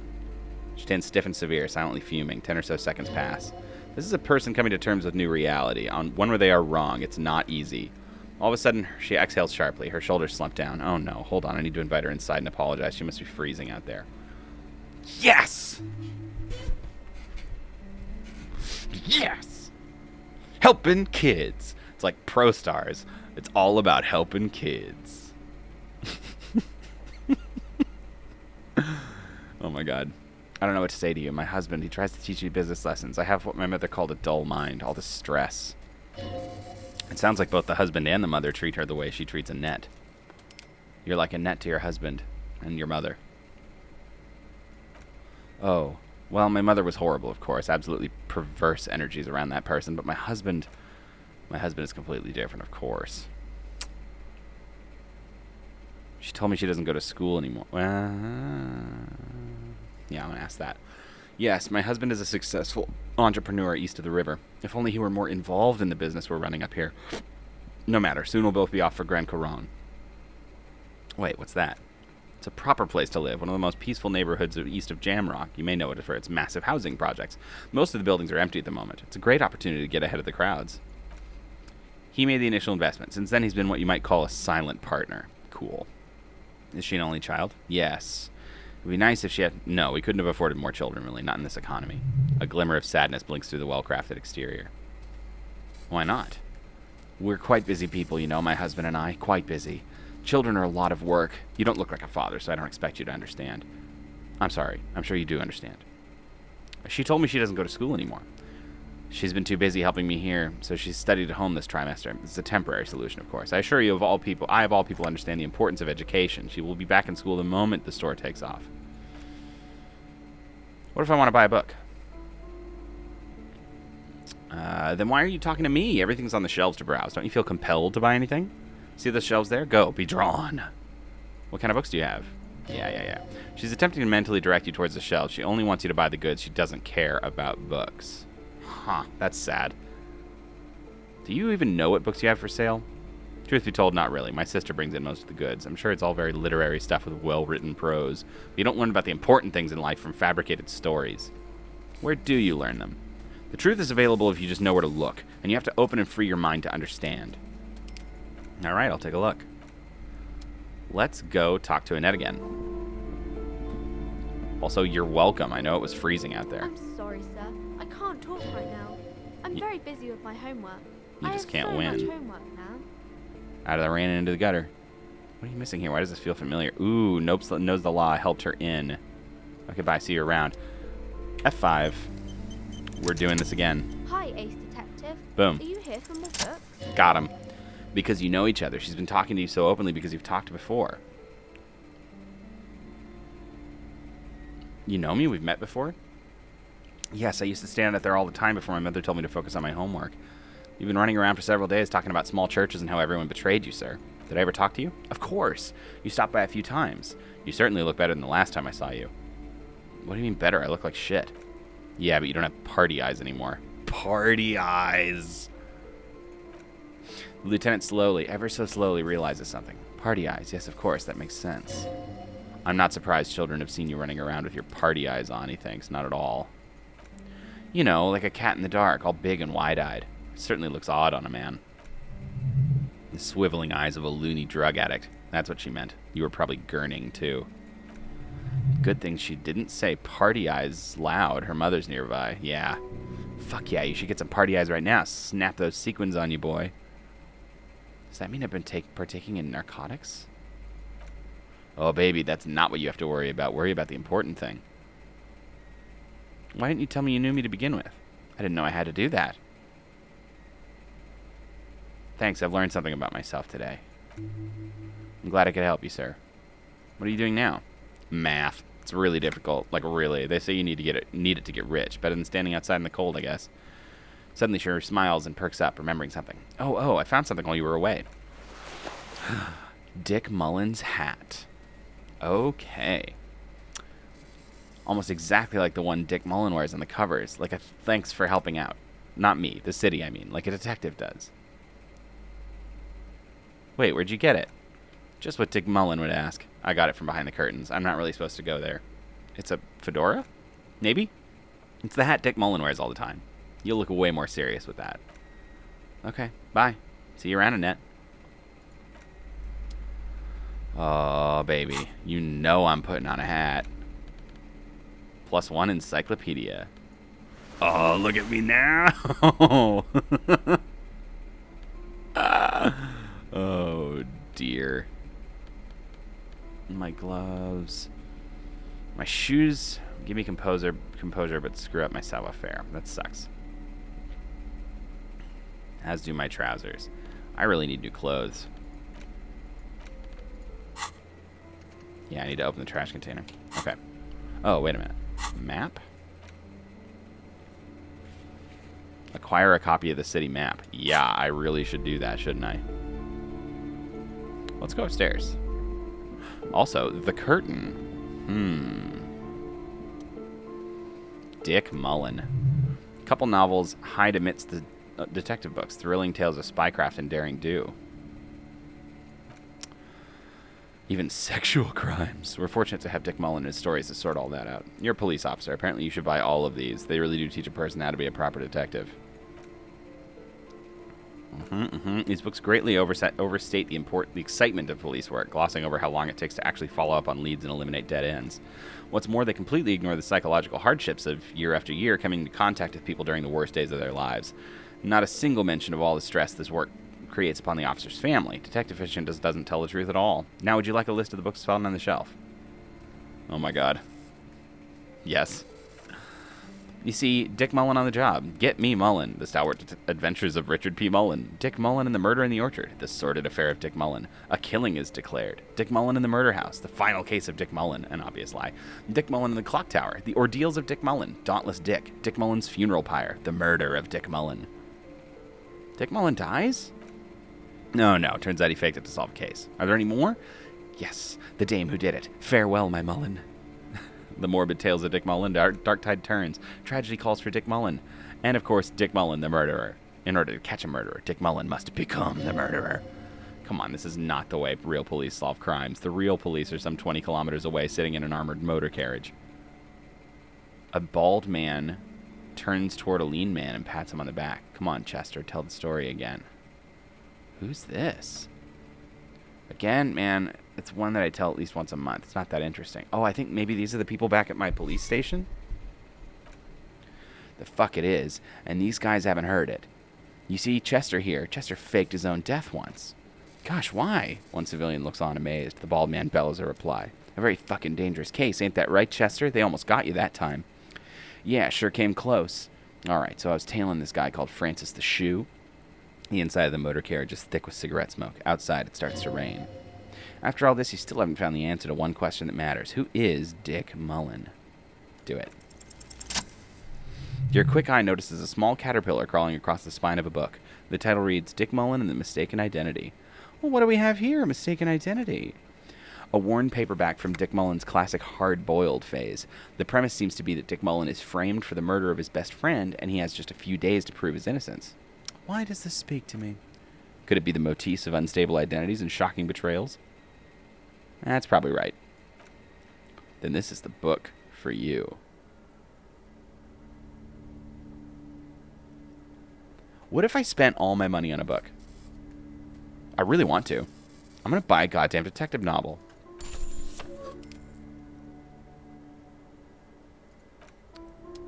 I bought it. I bought a goddamn book. Use the interact button in inventory to inspect the book. How? How? Oh, that button. Dick Mullen and the Mistaken Identity. Wait a minute. Put the book away. Quick save. I'm so excited that I bought a book, but I hope that wasn't a huge waste. Examine the cover. The cover features a pastiche of different scenes. In the foreground, a man in a dark overcoat clutches a pistol to his chest. Rising up behind him are two silhouettes wrapped in a passionate embrace. The tagline reads, Detective Dick Mullen must prove his innocence after an old friend is murdered by someone who looks just like Dick Mullen. That seems to sum up the premise nicely. Needless to say, it violates nearly every RCM regulation for a detective to investigate a murder in which he's a suspect. Are you really reading that, detective? I really need to know who this Dick Mullen guy is. Good luck finding it. He's not much of a character. I think you'll find just a stand-in for the reader. The story opens with a knock at the door. Detective Dick Mullen is greeted by an old friend, Charlie Spillane, who's come to Mullen to ask a favor on this dark and cold night. Spillane needs Mullen to drive him from Vesper to a small town along the Insulindian coast. Despite his friend's apparent agitation, Mullen does as he's asked, then returns home where he passes out drunk, as he does most nights. An extremely unprofessional and hurtful stereotype that's offensive to all upstanding officers of the law. Look, I can't judge. 2 days later, Mullen is arrested by the Vesper police and charged with the murder of Charlie Spillane. At his interrogation, Mullen learns that Charlie Spillane was shot in a bar at the very town Mullen dropped him off in by a man matching Mullen's description. Desperate to clear his name, Mullen manages to convince the Vesper police to release him for 3 days so that Mullen may solve his friend's murder and prove his innocence. Are you shitting me? What's the matter, detective? I don't know who's writing this shit, but I get the feeling they aren't experts on homicide investigations. The lieutenant shrugs, resigned to the idea that his profession will rarely, if ever, be accurately represented in art and literature. Okay, so Mullen didn't do it. Of course Mullen didn't do it. That's the whole premise of the book. Anyway, Mullen returns to the seaside bar where Spillane was murdered and meets a beautiful, mysterious woman named Deanna Deneuve. I feel like I've read this. No. Now it's getting interesting. Deneuve reveals that she was Spillane's lover and that he was mixed up with a local amphetamine smuggling operation. As soon as Mullen begins pulling at strings, the whole conspiracy begins to unravel. Not only is the local police captain on the amphetamine ring, so is the son of a powerful politician and a strung-out art collector named Torvald, each of whom has his own reasons for wanting Spillane dead. This is like an insane amount of content this game has. This is crazy. Okay. Tell me about the corrupt police captain. Outwardly, the old police captain is a real law and order crypto-fascist, a barrel-chested man who's beaten his share of suspects to pulp. But he's also dirty and increasingly paranoid that someone's going to expose his role in the drug ring. He would certainly have the motive and the means, but the captain walks with a noticeable limp from an old war injury. Is it possible he was able to conceal it long enough to commit the murder? A typical privileged twat. In all likelihood, he's just in over his head. He does bear a personal grudge against Spillane, though, a former prosecutor who nearly brought down his father's administration. The kid doesn't exactly have Dick Mullen's manly build, but he is the correct height, and while interrogating him at his home, Mullen did notice a certain overcoat that looks suspiciously like his own. Torvald, the art collector, is a strung-out mess. Frankly, it's hard to imagine him holding a pistol steady enough to actually hit someone, let alone plug them 3 times in the chest the way old Spillane did. That said, Torvald and Spillane have a long history, and while interrogating him, Mullen discovers that Torvald was once involved with Deanna Deneuve. Could it be that this is all over a sordid love triangle? One evening, Deanna Deneuve comes to Mullen's hostel room in tears. The two of them drink half a bottle of vodka, and soon they're seeking comfort in each other's arms. Well, that testimony won't be admissible any longer. How How does Mullen expect to solve the murder if he's sleeping with the witness? No. Nice. Get it, Mullen. As the two lovers share a post-coital cigarette, Deanna Deneuve turns to Mullen and says, by the way, Dick, there was something else I meant to tell you. I love you. Always aim for the center of mass. Whatever it is, Mullen never hears the words. A blow to the base of his skull knocks him out cold instantly. Fuck. When Mullen comes to, Deneuve is dead on the hostel bed next to him. To make matters worse, his clothes are covered with her blood. Double fuck. Mullen trashes his bloodstained clothes and flees the hostel, knowing it's only a matter of hours before the cops discover Deneuve's body, if they haven't been tipped off already. Fleeing a crime scene, destroying evidence, even if Detective Mullen didn't commit the murder, he should be facing years behind bars. Dick Mullen won't be sent to the clink for the sake of some legal niceties. The heat is on. If Dick Mullen can't solve both murders before the cops catch up to him, he's going away for life. Can you solve the case before the cops close in? Wait, I've got some questions. Why does everyone close to Dick Mullen wind up dead? Yeah? Why did Dick Mullen become a detective? There was never a time when he wasn't a detective. He was born a detective. Was I not born to be a detective? For a moment, you cease to read the story on the page and see the book for what it is, a collection of brittle, cheaply printed pages held together by glue made from the hooves of horses. You won't find the answers you're looking for here, in other words. Why bother solving crimes when the world is so evil? Is it really so evil, detective? There are parts worth saving. Like what? Friends and family. Do you even have those? I just need to find them.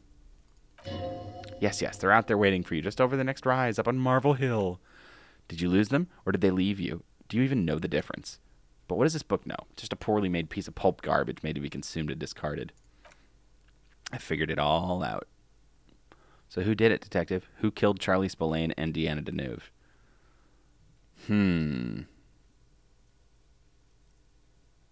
The art collector. Could be. Who knows? Only one way to find out. You begin furiously flipping through pages. Even as you know these books follow a series of well-worn tropes, you find yourself completely engrossed. You're turning pages so fast you don't even notice the ancient spine coming unglued. You try to grab the pages as they come loose, but your fingers aren't quick enough. They're gone. Dozens of pages scatter across the floor. The last fifth or so of the book seems to have been lost. It's possible that you could gather and reassemble the pages, but it would take way too long. Stupid old horse glue. Ah, yes, the problem with mass-market paperbacks. They're not made to last. Perhaps this is a sign that you should get back to solving your own murder, eh, detective? In your hand, you hold 4/5 of Dick Mullen and the mistaken identity. Put the book away.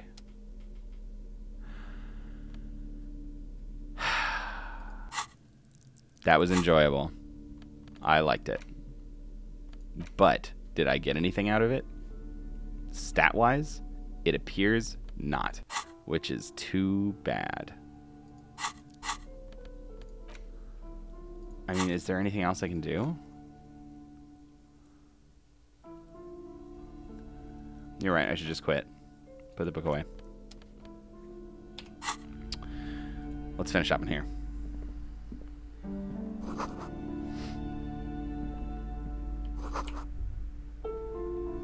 Ooh, what's this? Maps. Look at the map of Revachol. The north coast of a verdant island is shattered by the delta of a river. It is the River Esperance. Countless bridges put the shards back together, connecting city blocks to river islands. La Delta says a great artificial heart in the center, teeming with life forms and construction. To the east, rolling hillsides, Le Jardin, Stella Marie, the suburbs of Saint-Baptiste swallowed up into the megacity. They sound rich to you. This is Revachol East. And west? Coron. It's somewhere to live. Not bad. Then there's Jamrock. It's bad. People shouldn't live there, but they do. Then Faubourg. It's almost as bad and much larger. Then Coal City. It's the worst. Martinez? It's so small you can't even see it on the map. No, wait, there it is. North of Jamrock. The strip of coast next to the greater Revachol Industrial Harbor. It looks almost despondent. It's almost Coal City, to be honest. No, this is somewhere to be. This is all you have, but it's still something. Streets and sodium lights. The sky, the world. You're still alive. Can I buy these? Only the map of Martinez. The other two are not for sale. They're quite valuable, though. You might not look at the map of Martinez is 90 cents, though. Hey, I have that. Why is the one of Martinez so cheap? That old thing? It's an out-of-date map of a tourist location that never was nor came to be. From when some design studio people tried to spruce the place up 4 or 5 years ago. They also renovated the horse statue, set up those coin-operated viewers, and designed the new street lamps. They didn't get far. For some reason, a shame the project never got going. Would be nice if someone fixed Martinez up. All those ruins are bad for business. Steal it instead? No, I have the 90 cents. I should just do it. Great. Yep. Great. Cool. Insolend. Le Caillou. Oh my gosh. There's a lot of world building. In the northeast, a dust mite stands in the corner of stands in the north coast of Caillou in a bookstore. It's you. Can you see cities on the islands? You can. On Caillou, Revachol, a single black star. On Azon, Fond de l'Air, and Vermandoux. On archipelagos, Croyant-Marin, Villiers, on Semenine, Olduvai, and on Laurentide, Dior of the Seven Seas. Lost little pearls of light, tiny fires in the dark. The ocean breaks apart into a tangle of cosines and azimuths, pointing into the pale nothingness. Mundi is the north azimuth. Grad is the northeast azimuth. Samara is the east azimuth. Sol is the west azimuth. Isolas, they're called. Connections to other worlds. Words past the Insulindian unknown to you. You only know you've never been there. You have little idea what they are. Distant stars, gods, but looking at them makes you feel almost non-existent. Whatever they are, the Isolas are immeasurably large compared to you and very, very far away. Ooh, I failed. Perhaps they are gods. Gods of distance and outer dust. Leave. I can now, I assume, look. Ooh, yeah, look at that. Look at that. Martinez map. What's that? Empathy, legendary. Oh. Okay. Cool. So this map is actually keeping track of the checks that I haven't done yet. That's kind of crazy. Ooh, visual calculus, set of tracks and footprints in the dust. Where's footprints in the dust? Interesting. Okay. Found white checks. Those on white are available to try now. Oh, because these are locked. That's really cool.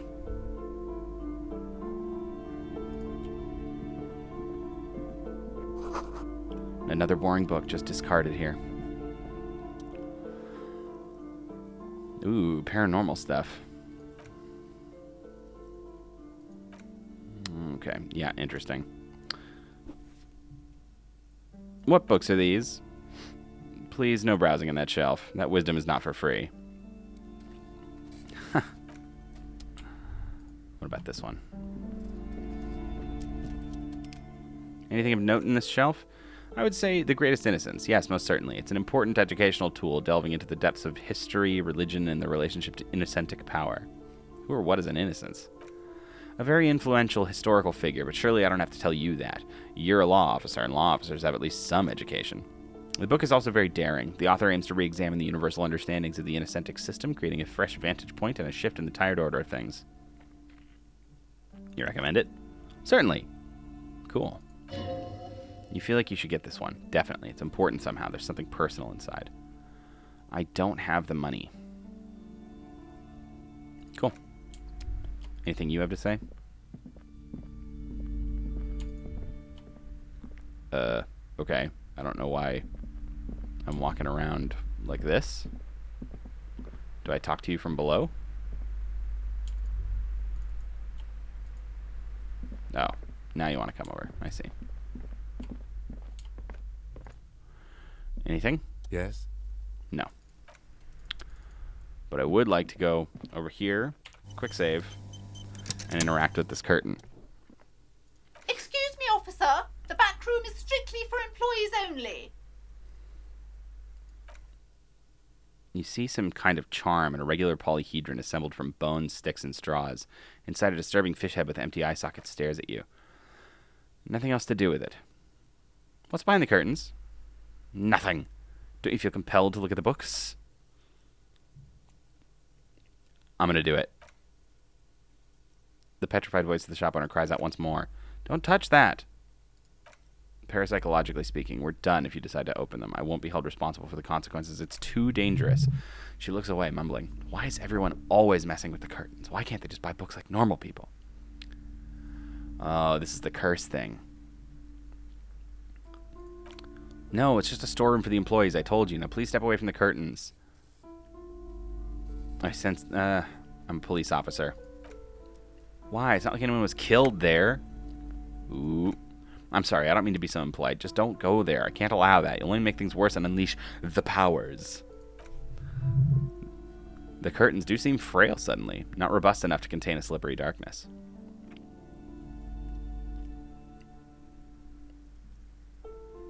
I must investigate beyond. You do? My God, even more reason not to mess with the curtains. Just step away, dear sir. No, I'm doing it. There is something mysterious about the curtains. Be careful. Ignore them for now. Let's talk about it.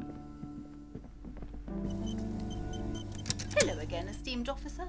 And welcome Oh, yeah, to Dick Crime, Mullen book. Romance, and Biographies Oh, I'm of very Famous sorry, People. sir. Some of those old paperbacks just don't have the durability. I'd be happy to sell you another one, but unfortunately it's the last copy we had in stock. Fuck you, lady.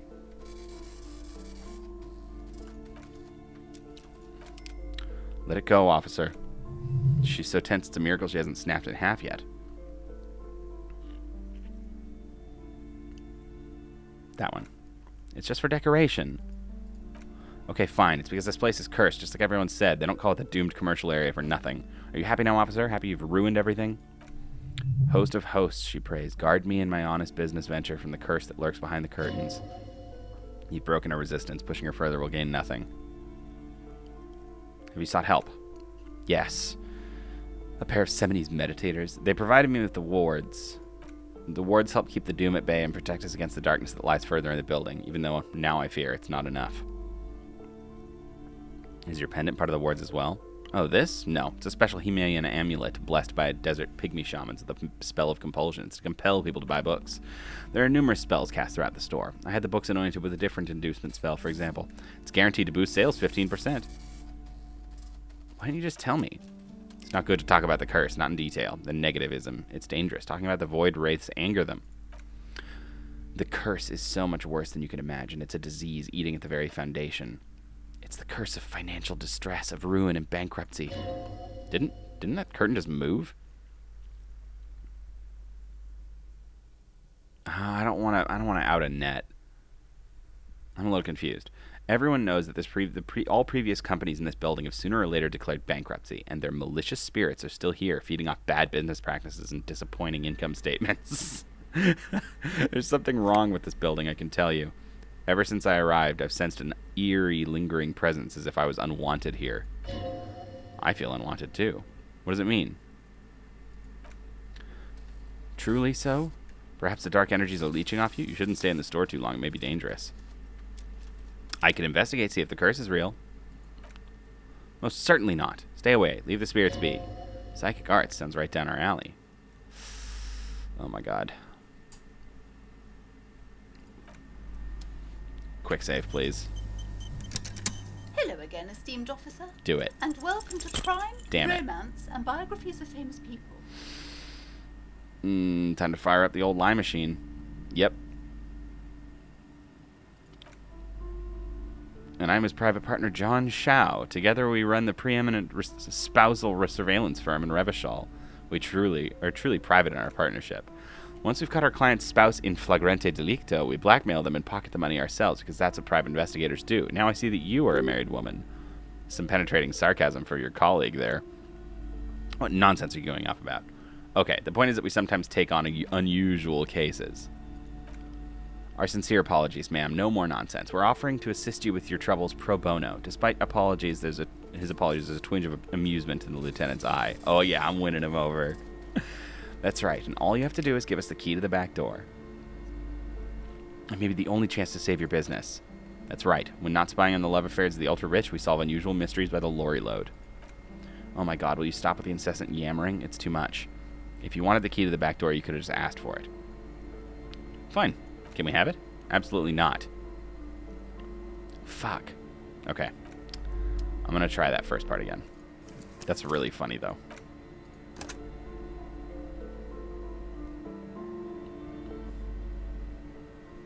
That's really funny. Hello again, Do it. esteemed officer. And Yes. welcome to Crime, Romance, and Biographies of Famous People. Slither up to her, you silver-tongued fiend. Show her what world-class perfidy looks like. What if I don't want to lie? No, I'm gonna lie. I've handled these situations before. Are you sure? Don't think I haven't seen charlatans before. The sleeper from the sleeper beyond calls out.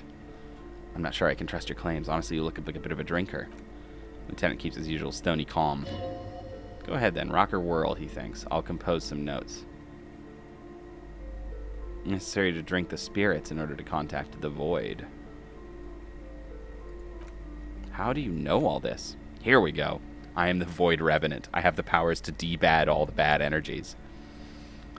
Oh man, our meeting could not have been mere chance. Perhaps you truly are the one to deliver this woman from the doom. But I'm not the only one at risk. You have to think of my daughter. You are certain you can help keep us safe? I can't allow any collateral damage to hit us.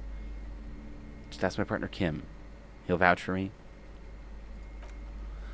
He's not been listening closely enough. Oh, certainly so, ma'am. I can assure you my partner is eminent in this particular field. If you promise, good officer, then you might be our last hope. Do you swear it? On my honor. Yes! There's one more thing I haven't told you about. The entity. The entity? Of course, the entity, for I have sensed its presence.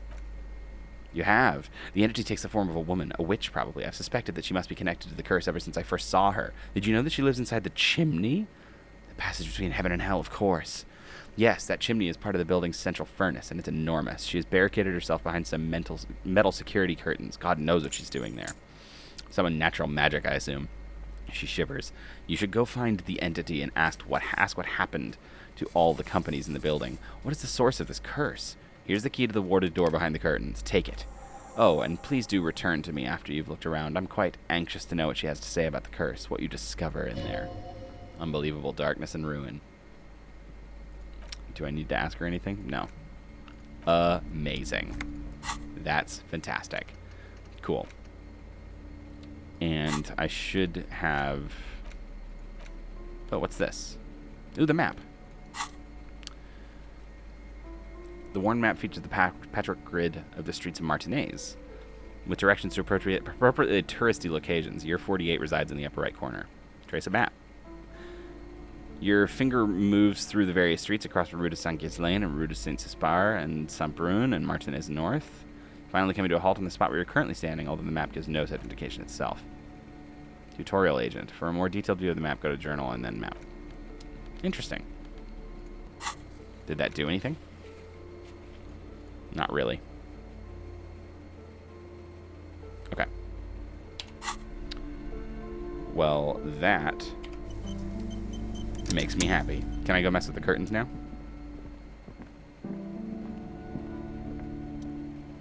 Do it.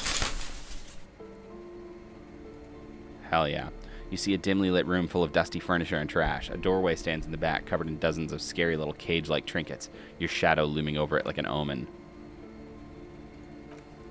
Let's do this.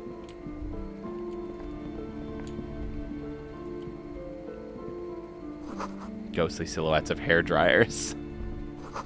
Androgynous portrait of a man. Warded door. Break down the door. Nope, we're gonna unlock the door. No, Kim's not going first. I'm going first.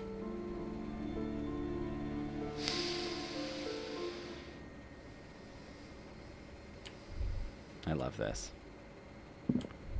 Also, it's getting late in the day. Sand is dripping from a punch bag.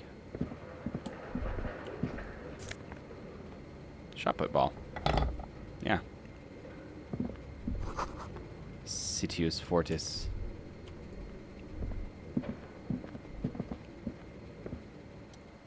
Barbell. It's 60 kilograms. Your triceps hum at the sight of these weights. Show the world what kind of beast it's dealing with. Lift them. There are no collars on the barbell. This is a safety hazard. Oh man, I can't do that. You're right, the weights may fall off. Better not touch it then. Actually, it should be a felony. It would be a violation of EPIS safety regulations if the gym was still operating, but it isn't. No one's supposed to come here anymore. Is this familiar because I'm a weightlifter? No, it's not that. It's the stale smell of rubber, the squeaky sound of sneakers, your bruised knee against the mat, and a whistle. Then the feeling is gone. It's just a memory. A memory from another life when you were young and fit.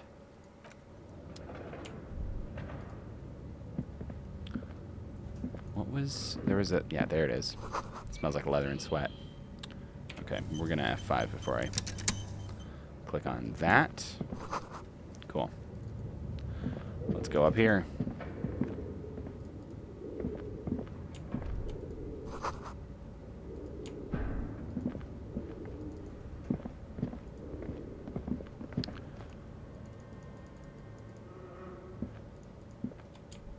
Oh, wait a minute. I have something for this.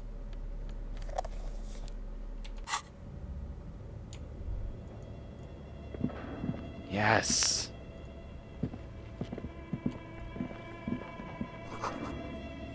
Demijohn full of strange liquid.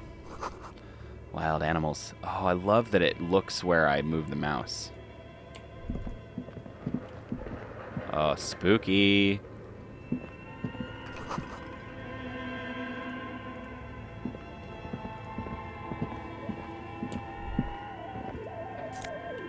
Money. Naked mannequin torso. Fun. But where are the clothes?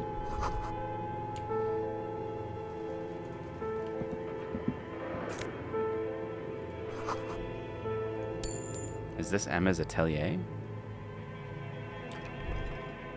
What does that mean? Who's Emma?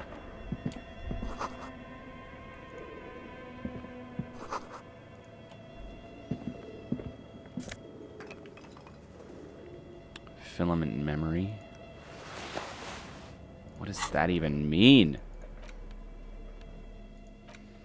This cube-like crisscross of filaments feels oddly fragile in your hand, its intricate structure covered in dust. Silver tape on the side reads production schedule. Note, this filament contains information that can be read using a radio computer. Sweet. Very into that.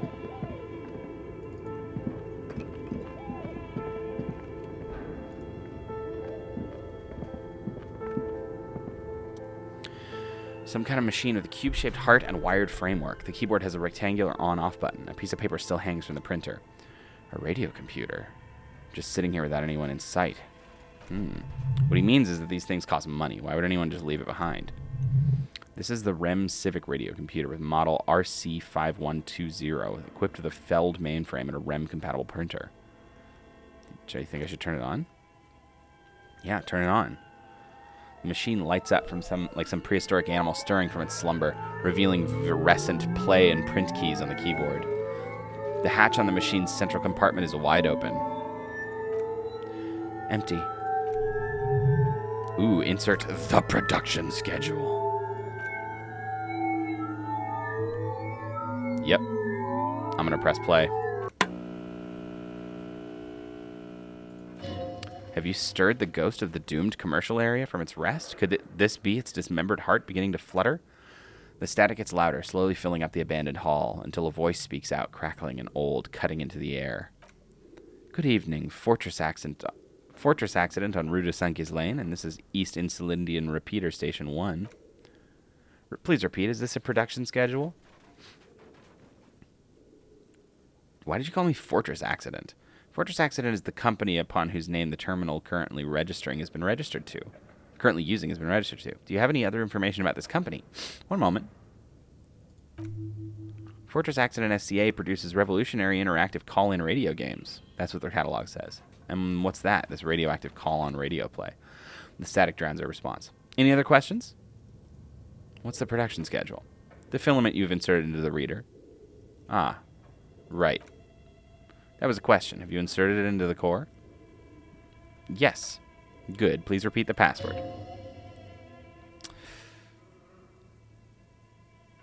Can you give me a hint? No. Is it my birthday? Still no. This is the police. Please open the thing. The voice recites, I am contractually obliged to protect the privacy of the filament holder Fortress Accident. Without filing a warrant with Lintel, I cannot give you access to this filament. We're not doing that. You please repeat the password. I don't know the password. Received. I will register this login attempt. What are you, a machine? Yes, I'm alive. I'm 74 years old and my name is Yvonne. She repeats passwords. Programming people are all paranoid.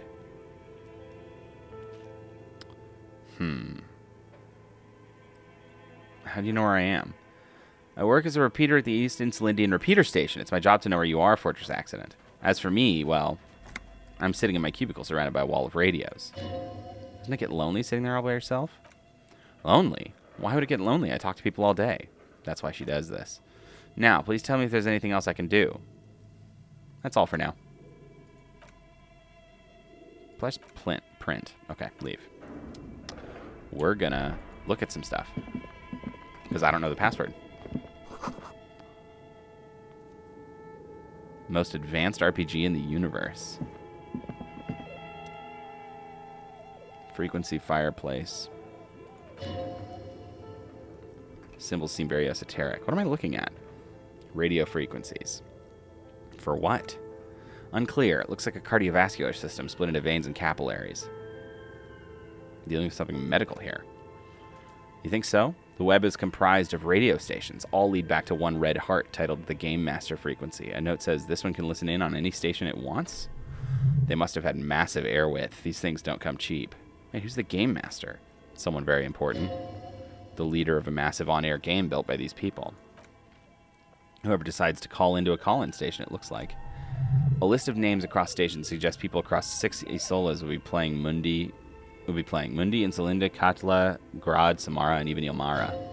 All is gone, left unrealized. There's no way a little basement studio working here could pull anything like this off. My God. It's as if the less money they had, the more ambitious their project became. Exactly.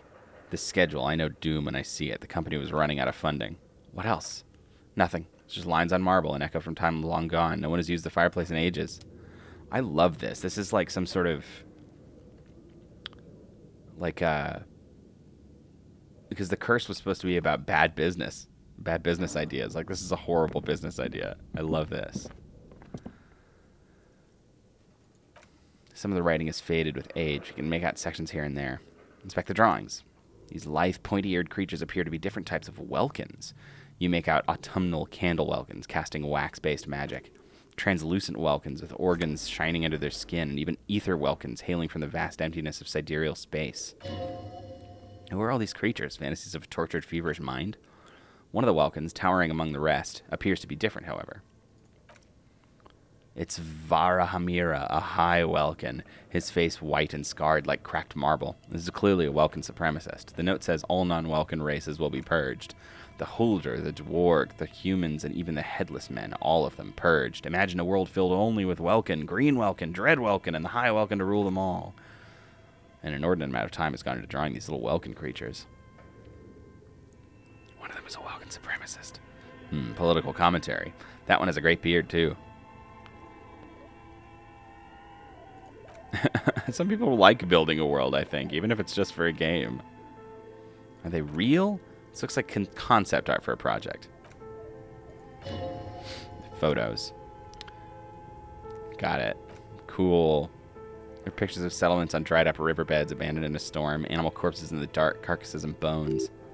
You see primitive oil rigs built into glaciers by boreal dwarg, yurts under the snow, great mammoth-like beasts of burden. A pinned postcard reads, "The heat death scenario. A desperate fight for geothermal energy engulfs the world as We're all becomes untethered from its sun, drifting through the universe." This is a monthly calendar from the year 50. Cryptic words like sprint, daily minim, and GPI span the marker-drawn grid, the grand scheme of production and money. Looks a bit like academic calendar, only much more brutal. What happened? As time goes on, the numbers in the boxes grow rarer and rarer. The board becomes an empty snowfield in the final days. Only failure and regret dwell in this region. The lieutenant looks at the frigid ice field of nothingness and concludes, looks like they didn't make it. The handwriting is only partially legible, but you can still make out 3 slogans. Call in, tune out, We're all untethered, and Heat Death of the Universe. The full text reads, Heat Death of the Universe is the new black. Another note says, the biggest advancement in role-playing games since the 30s. Oh, boy. Okay. What do you think is going on with that computer, chalkboard, and fireplace?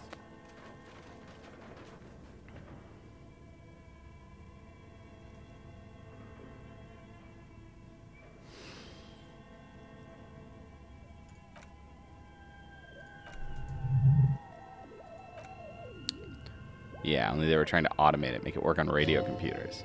Utter madness. Has anyone ever done this before? No. They make automated games in Grod, whatever, places with industry. But I don't think anyone has attempted to create an Intersolary game before. We just don't have the technology. None of the players have to be physically present. Anyone in the world can participate in the game as long as they have a two-way radio. Then there's the game master frequency that listens in on the smaller call-in stations. They're supposed to coordinate the stories. A whole switchboard of people, possibly divided into sub-frequencies. And this is a role-playing game? Indeed, those Welkins are a dead giveaway. Role-playing people love that stuff. The world looks like a modified version of the We're All board game, hot with heat death thrown in. No idea they stopped filling out the schedule. Indeed, it's ambitious and untethered from reality, but...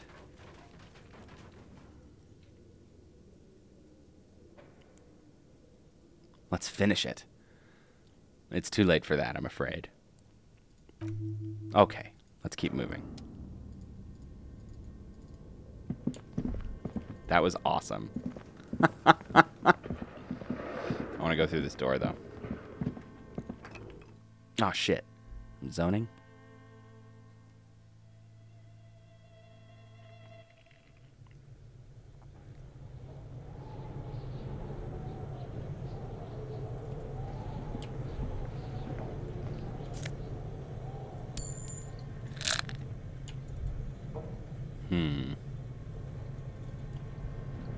Let's go back.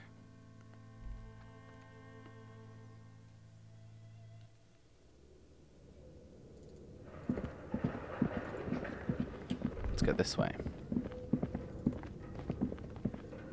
Because up feels fun.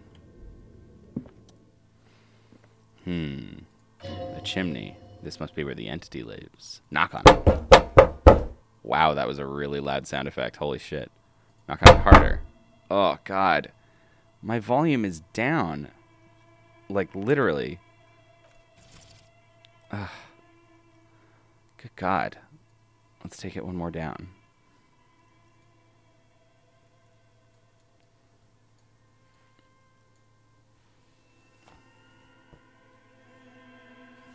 Okay. Let's do it one more time. Ooh, there we go. Your fist hurts now.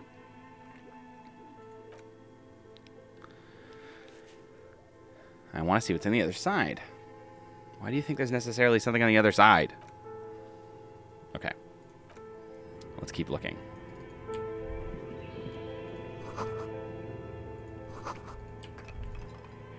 What's this? A postcard. I don't know if these postcards are useful for something or if I need to sell them or what.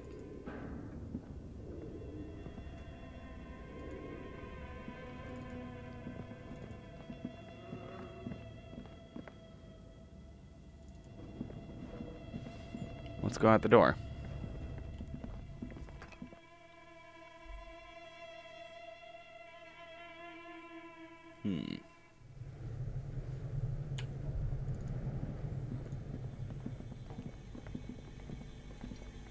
A refrigerator shaped like a bear? Wow. Huh. Open the door.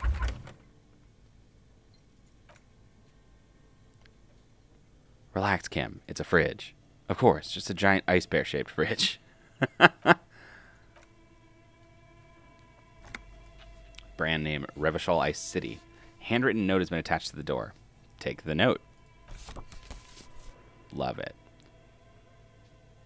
Examine one of the ice cream wrappers. The paper still smells of vanilla and chocolate. They tried to sell ice cream from this hyper carnivore? I know, what an unfortunate marketing choice. It's even worse, the bear is still costing them money to this day. Yeah, because they're... yeah, what's going on? It's ridiculous. Ooh, yellow.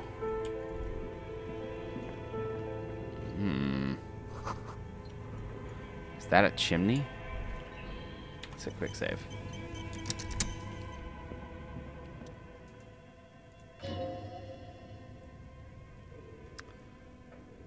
Is it a furnace? It's connected to the chimney. Look inside. You can hear chatter. It's coming from above, a voice or several voices talking to each other near the smoke chamber upstairs. The echo is so prominent it's impossible to discern what the voices are saying or what's producing them. What are you doing? I can hear someone talking. Wait, really? No, I don't want to do this.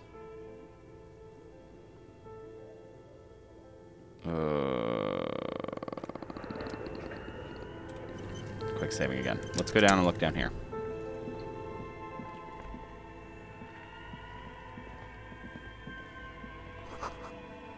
Ooh, strange shadow. There's a hidden doorway here. First of all, this. Frozen ice cream maker that's still running. Oh my god, this area is so big.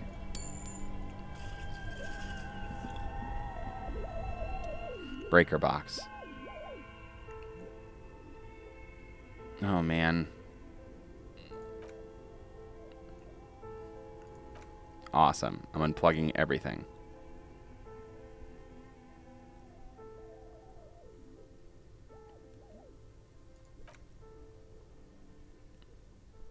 Leave. We don't need the ice cream maker or the fridge to run.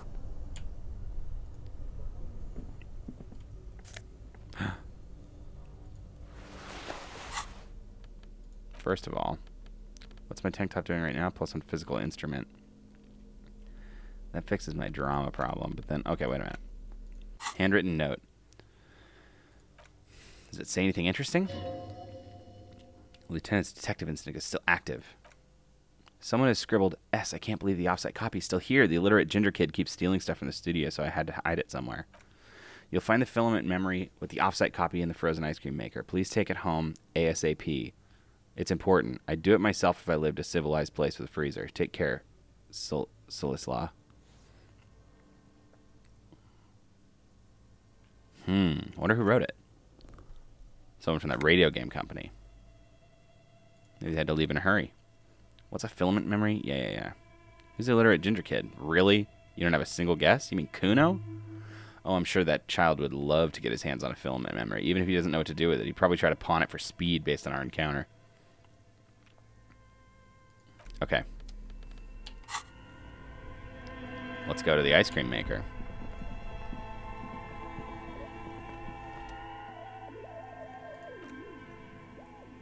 Too cold. A pry bar would come in handy here. No, it's going to need some kind of super pry bar. Don't even try to open it with a regular pry bar. You're just wasting your time. You want to try again, you need to have the pry bar in your hand, detective. Turn the crank. Okay. Let's put the pry bar in my hand. Quick save. Wait a minute. Machine unplugged. Pry bar not strong enough. Minus 20. Oh my god. I need a better pry bar. Let's go into the secret door.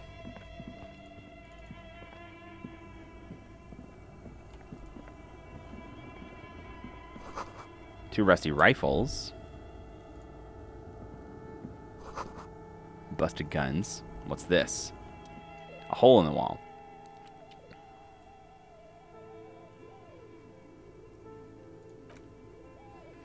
Something inside the hole. I do. Your hand reaches in the darkness and spider webs. You find rusty rifles hidden away. Rifles, Kim. Are these any good?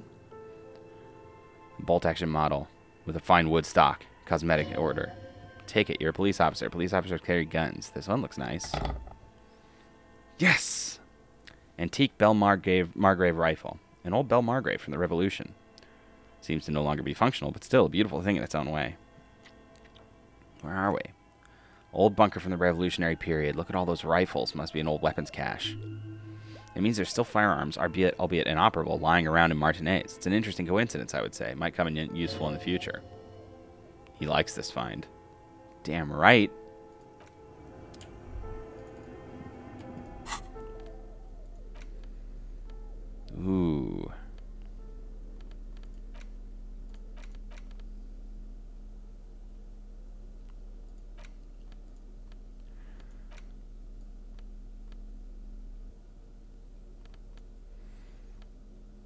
It's broken, so it can't fire anyway. Okay, so I can't get this open until I have a better dealy maboober.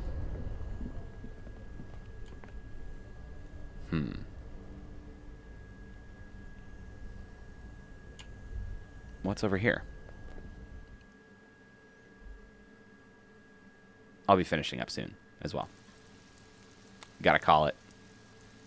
But this makes me want to play so much more. It's the door.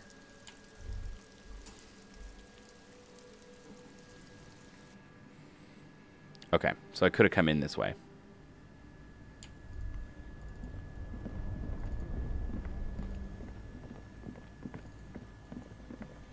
Anything going on now that I've unplugged it?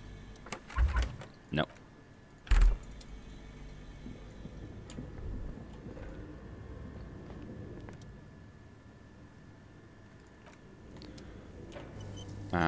Do I have anything for physical instrument? Nothing that I'm not already wearing. Let's try it. Yes. You've awakened the entity. Are you there? Speak to me.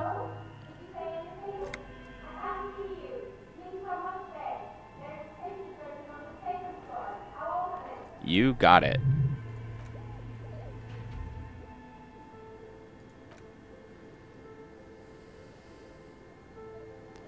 I don't need to smear my hands with coal.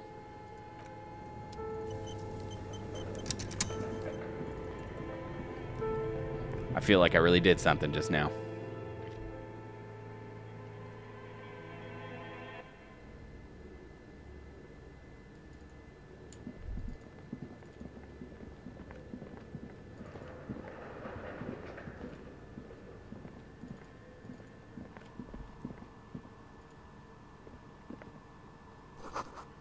Ooh. She's still working on the game?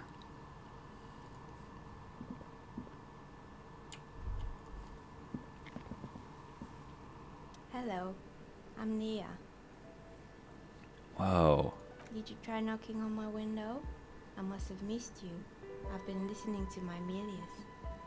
So what kind of die are you looking for?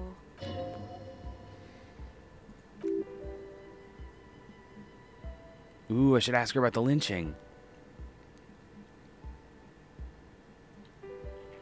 Yes, Amelia is like a calling station. You need a two-way radio to access one. That's why I have these. Mostly, they just teach you to swear in different languages. But some of the stations can be quite interesting. I was so absorbed, I must have missed you knocking.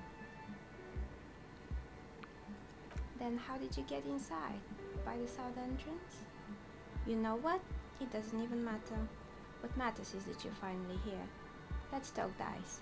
Did you have something specific in mind? I'm a novelty dice maker.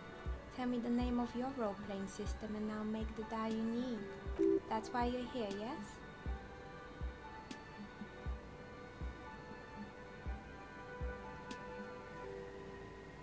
Very good. My rate is 10 real per. Take a look around and see if there's any particular stone you want to use.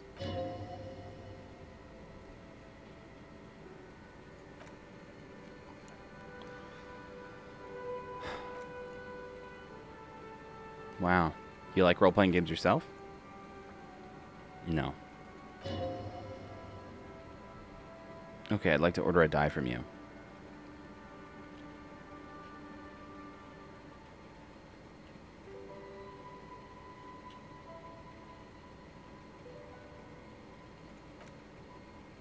Fortress accident. It's too bad they never finished their game. Instead of plants, it uses a motif of ice and death. Something good from alligator jawbone, cast in black resin. The reptile bone is as white as ice and dead as well as death. For 7 real, I could have it ready in 8 hours.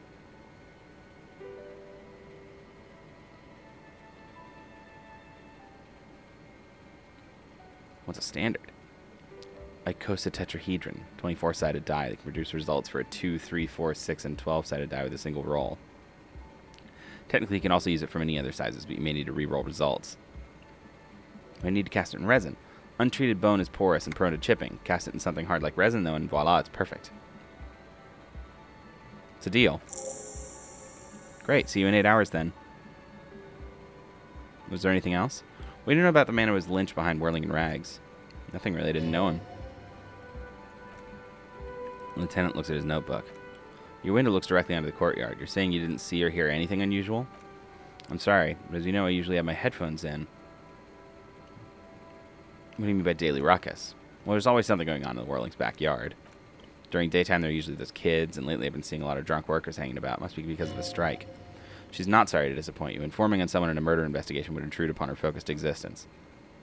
But I never saw anyone during that fateful Sunday night, I'm afraid. You never took your eyes off the window? I might have, but in this case, all I could have seen would have been my own reflection staring back from the darkness. It's really hard to make out anything in the yard when it's dark outside. Besides, I rarely get up to look out in the window when I'm in the zone. Do you often work Sunday nights? It's an odd profession, making dice for people, but I like it, and I prefer doing this to sitting at home. Where are we, anyway? It's strange, I know. But when I arrived here, all the other rooms were taken, so I had to build myself a makeshift home. Besides, I don't really have to pay any rent here, so that's a plus. Creative. Ooh. There's no room anywhere else. She must have known the others' businesses. I hear this place is cursed. I've heard the stories, but I don't think the stories are true. How do you explain what happened to all those companies then? It's just capitalism. We only hear about tales of success, so it's often surprising to realize how many ventures actually fail. Plaisance the bookshop lady? I've heard that her business is doing rather well. Have the energies spared her somehow?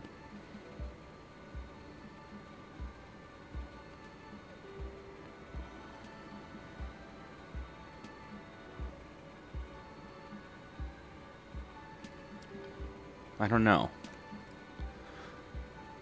But it's still not the bookstore, not just the bookstore that's up and running. What about the Whirling in Rags? Some people say it's part of the building complex.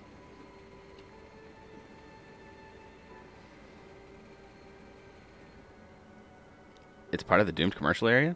You could say so. Both houses were built at the same time and under the East Delta Commerce Center project. And then there's me. I've been here for 14 years selling novelty dice to role-playing enthusiasts. Not exactly a million real business idea, yet somehow I've survived despite the talk of malicious energies. Strange, isn't it?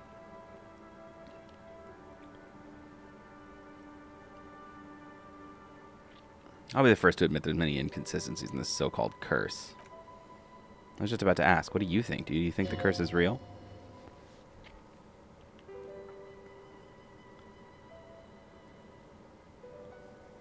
Natural market fluctuations. Exactly. Truth is always so disappointingly mundane and boring. But I'm glad we could get this sorted out. Anything else I can help you with today? Just not gonna like it.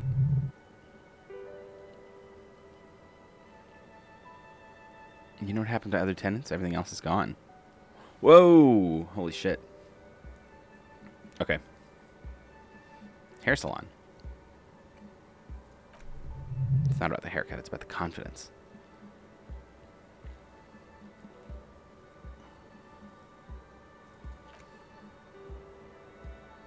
What happened to the gym?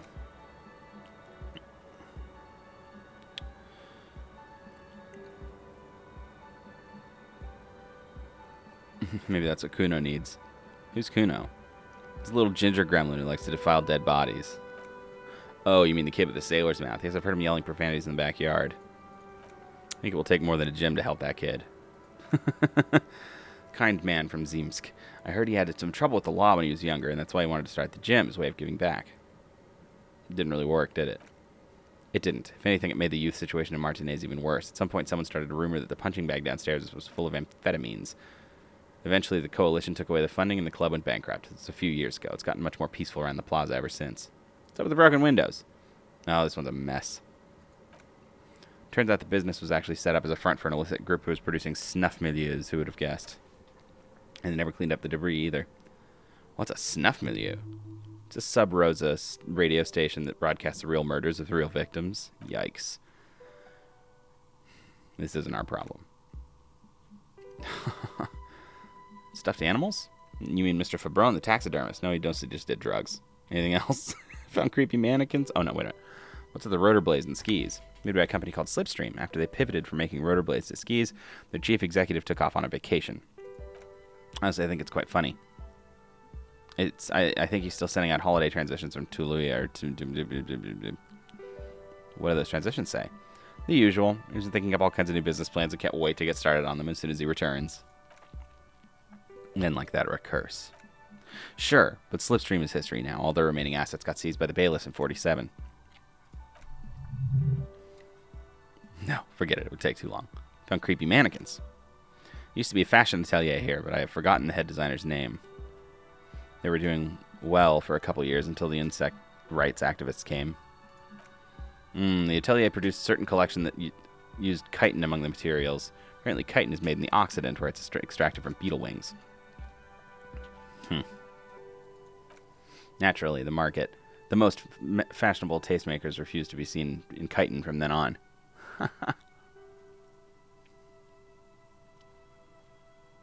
I like insects. Really? Anyway. Insects are important to the case somehow. It's hard to say why. I found a strange machine. Fortress accident at the radio game studio. She liked them. They were an interesting bunch. We talked about role-playing systems every now and then. Once I even saw two of them get into fisticuffs over Raral. They certainly took their work very seriously. And if they seemed to be chronically liberal with their schedules. The usual. They ran out of money and couldn't get the project done on time. Well, I did hear them talking at times.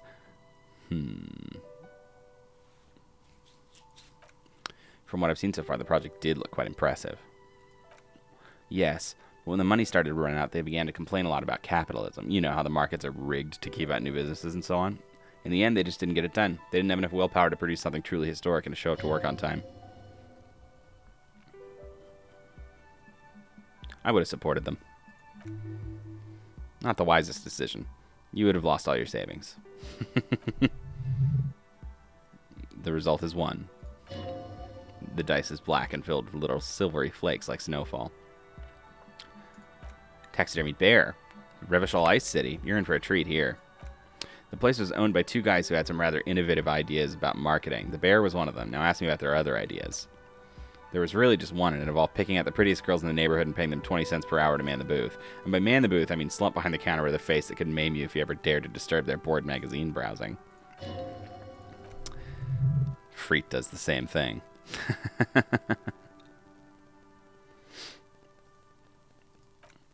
Employing sulky teenage girls is a widespread practice, yes. Unfortunately, they always come in packs. I'm talking about acne-ridden girlfriends and gorilla-like boyfriends loitering near the shop. At least that's what happened with Revachol Ice City. And they already had the bear. The bear. Of course not. The bear was terrifying. No one wants an ice cream guarded by a hostile apex predator. To make matters worse, the fridge didn't work too well either, and half the ice cream came out malformed and partially melted. Eventually, Revachol Ice City lost a price war to its rival, Glacé 5000. Glacé 5000 sold caramel sundaes for only 5 cents apiece, out of regular fridges. I killed the bear. You did what? I unplugged the fridge. Ah, of course. They left it plugged in. Even in death, the bear is costing them money. The taxidermist who made it said it was his vision beast. He said he met his vision beast while high on desiccants. He called it Megatherian. Megatherian? A mega wild beast. I'm telling you to do more drugs, mostly. The horrific necktie tightens around your neck, strangely excited, but it doesn't feel particularly fun this time around.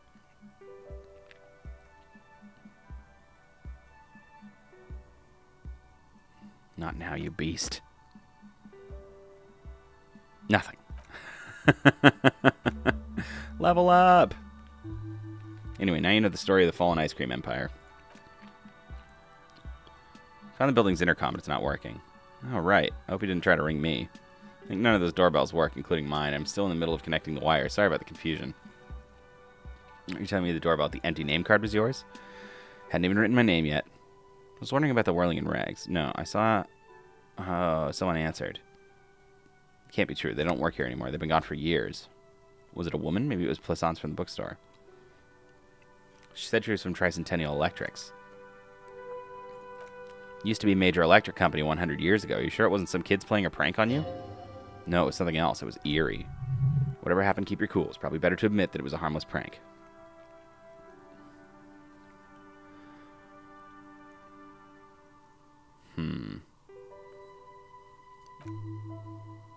Prank is more likely, no? The kids these days. Whirling in rags. I doubt anyone responds. The darkness of this place is there, too. East Delta Pinball? Yes. Don't base your business on a fad. Hypnotism, floriography, trick track, especially pinball. Pinball's the worst. Okay, actually, I had other questions. Leave. Quick save. What is this? So shivers.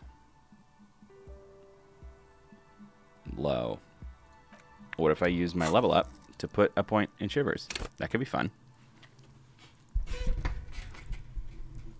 That could be totally fun.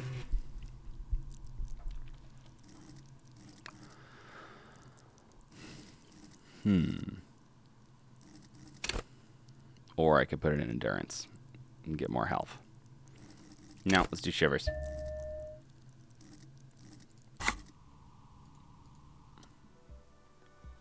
Still a low chance.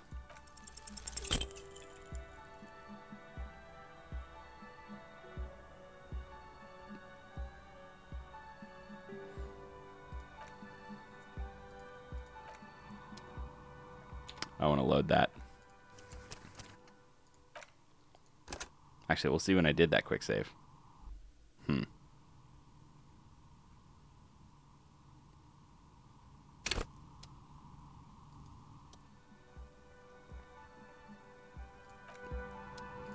Oh, it was right before my level up.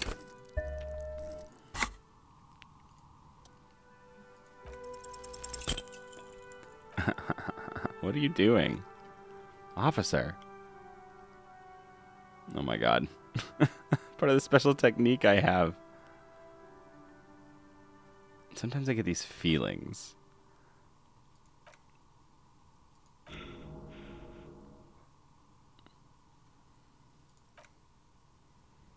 Yes, exactly. Oh my god. That's ridiculous. Okay. Anyway.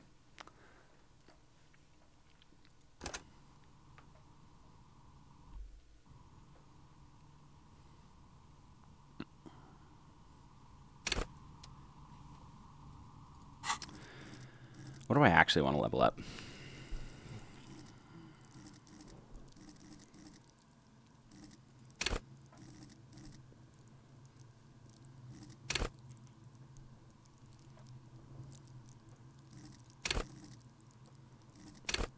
Endurance would be good. Just to max it early.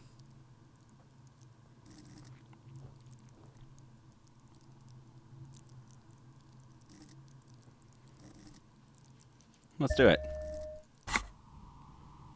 Hey, nice. Okay.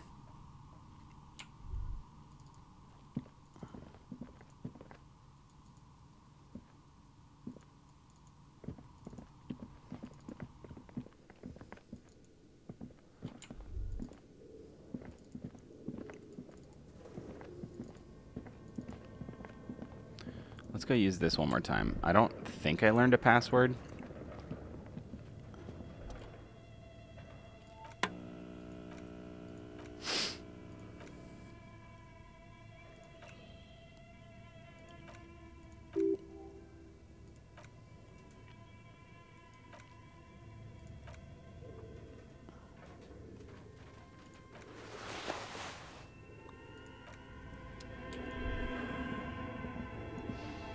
Where did this go again?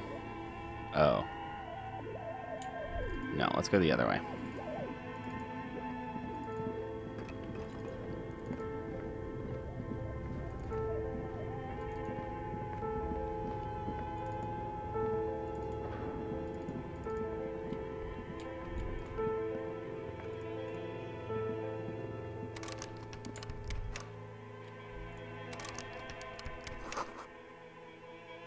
Oh, it's closed. They've locked the door on me. That's funny.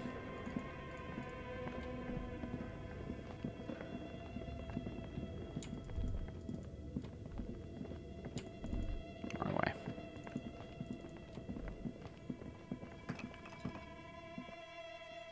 go out the back door. Head back to my hotel.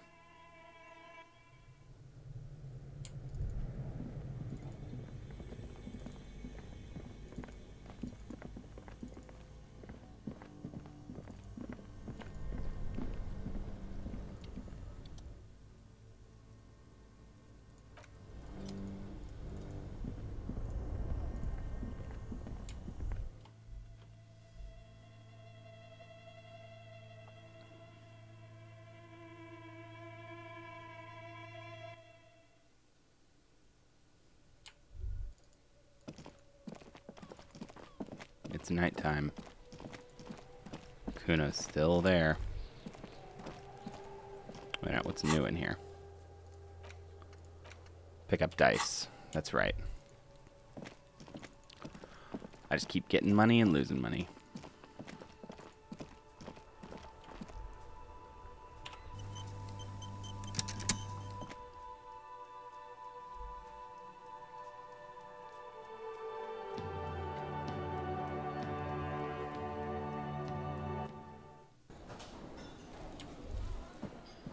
Ooh, look at all these people in here.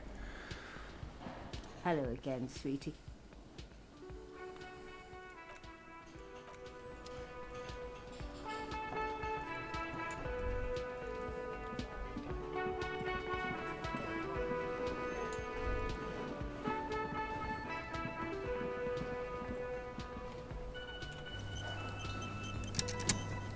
Can I help you?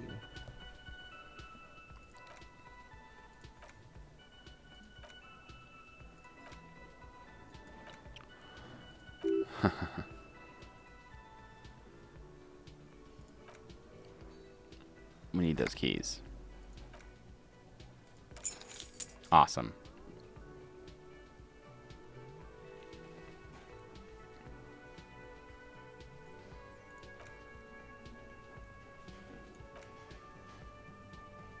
Yes.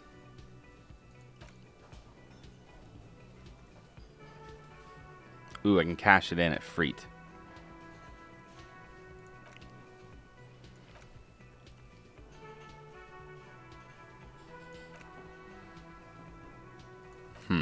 They come here in the evenings, dumb, unruly types. They think they're big shit, but they're good customers. They place big orders and always pay on time. He hates the union, but grudgingly recognizes its power over him. It's a shame you gotta suck up to the union. I don't. Doesn't matter, I don't have to explain myself to you. New task, find out who is in the union box. How do we find them? We don't. We have to wait.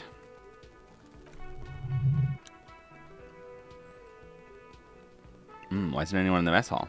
Good question. They're probably getting drunk, or protesting something somewhere, or laying low after the, lynching.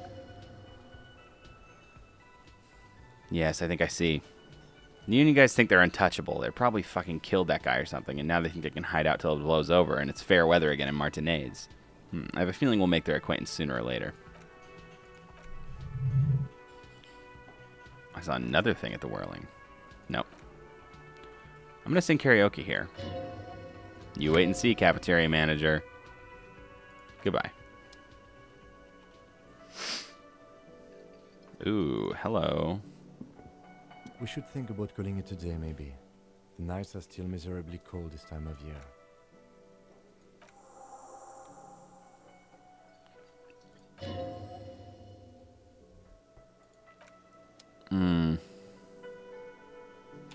Wait a minute. Let's do a manual save, because I don't think I've done it.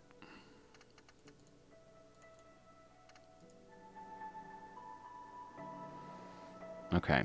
Wait a minute. What's new? Union box, pay for damages.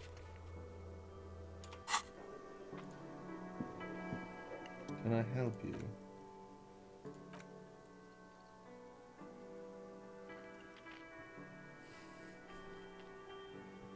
Kim's about to say something. Let him. My feeling is to remind you that we're here to conduct an important investigation that also affects your business.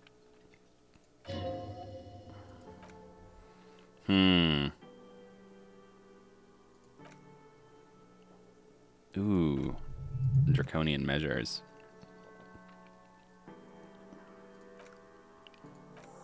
Okay. I might have something in my motor carriage you can use when you're done here.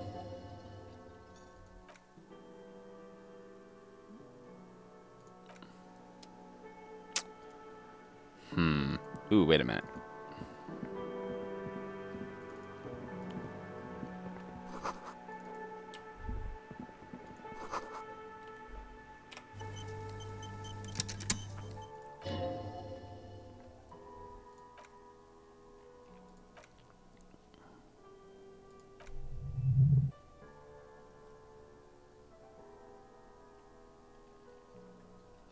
Elevator. Yes.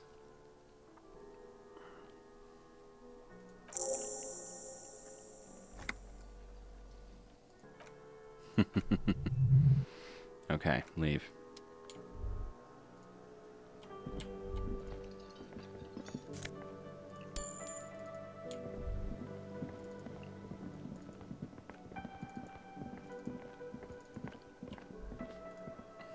Let's go outside.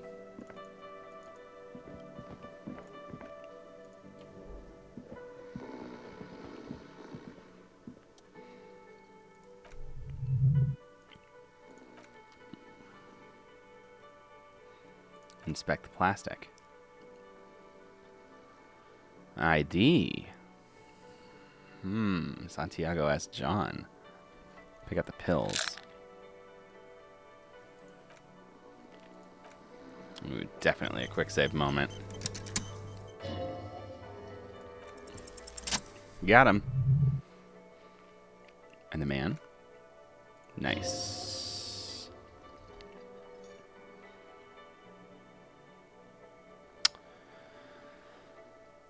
Ooh.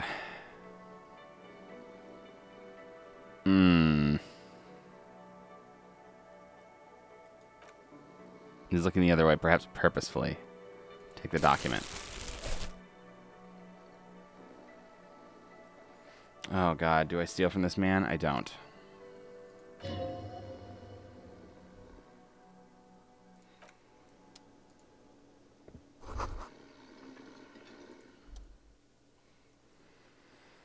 How long have you been up already? Pretty long. Not now. Anything better to do? Twist a lemon. Finish thought.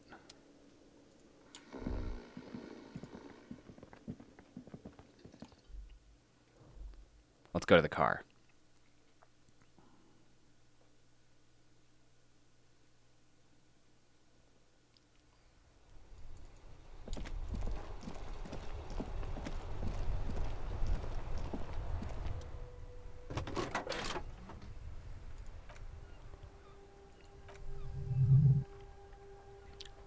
Transport enclosure.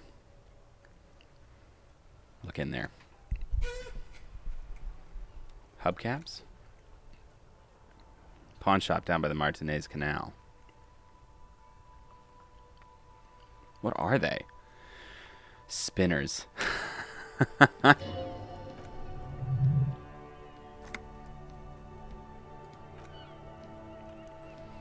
Isn't that corruption?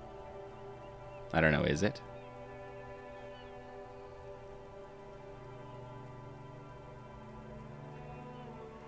I appreciate your help.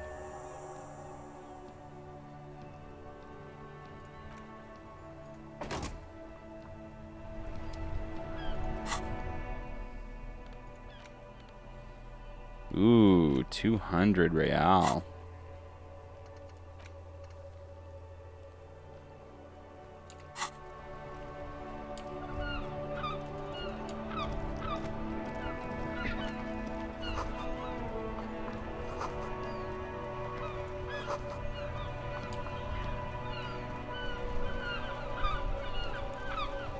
I don't know where this pawn shop is.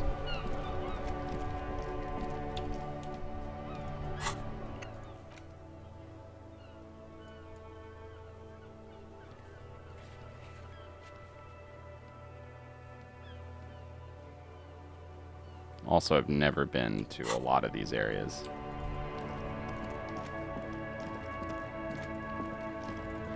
Freet is closed, isn't it? Maybe not.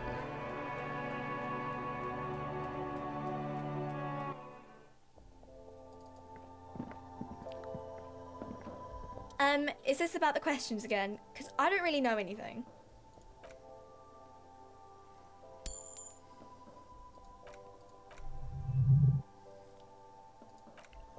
All right. 25 real. I'll take it. I took his shitty money, so better use his shitty money.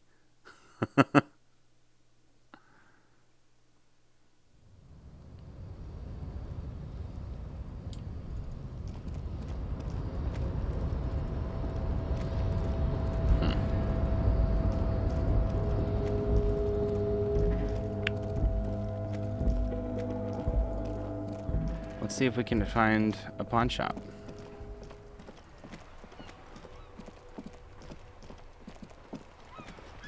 What's that?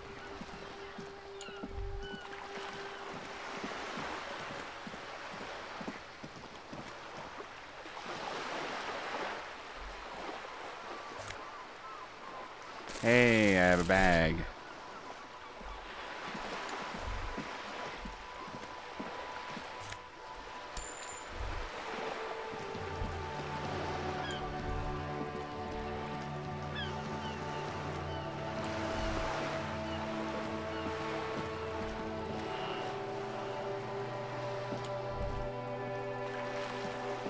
Alright, I've never even been up this way.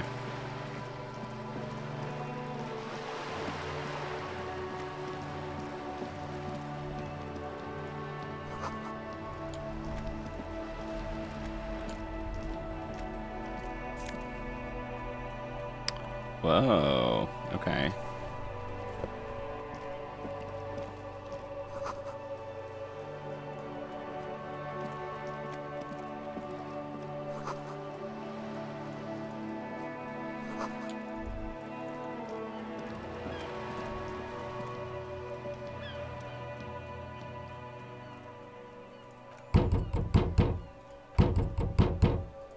Stop banging on the door. I'm not letting it, don't matter who I am. Now, go on, get it. The police? Everyone knows the police don't come round here. No, I already told you. Go check the backyard door. Maybe someone there will.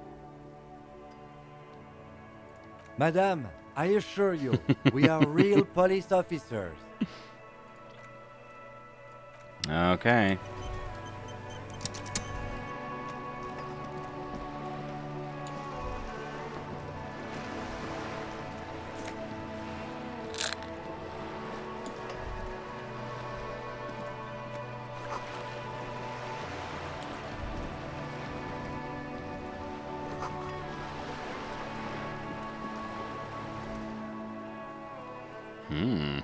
Good evening, officer. Joyce L. Messier. I represent the board of Wild Pines, the owners of the harbour.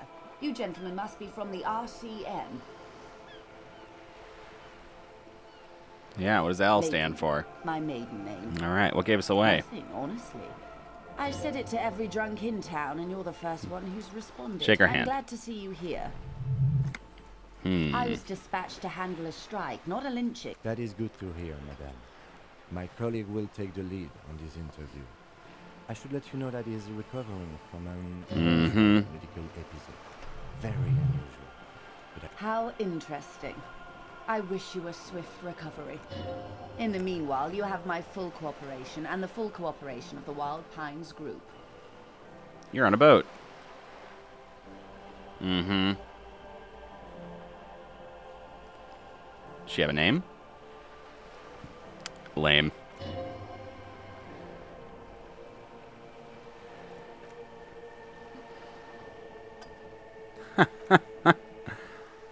Wow. How about Dolores? I don't know, feels pretty. What kind of boat is it? Yeah, okay, how do you like it? My sloop? I like it a lot. It's the eel's hips, baby.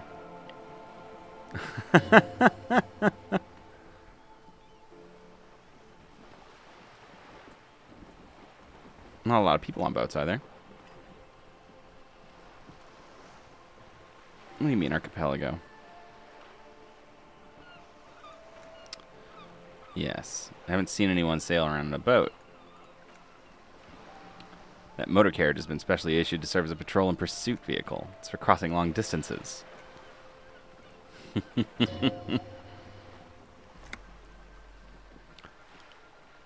have a license for this boat?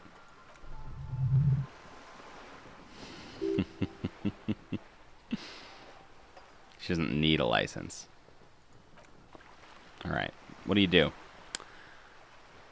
Okay, what do they do? Logistics. There's airships there. Those are the shipping side of things. And then to the east towards the harbor, that's the terminal.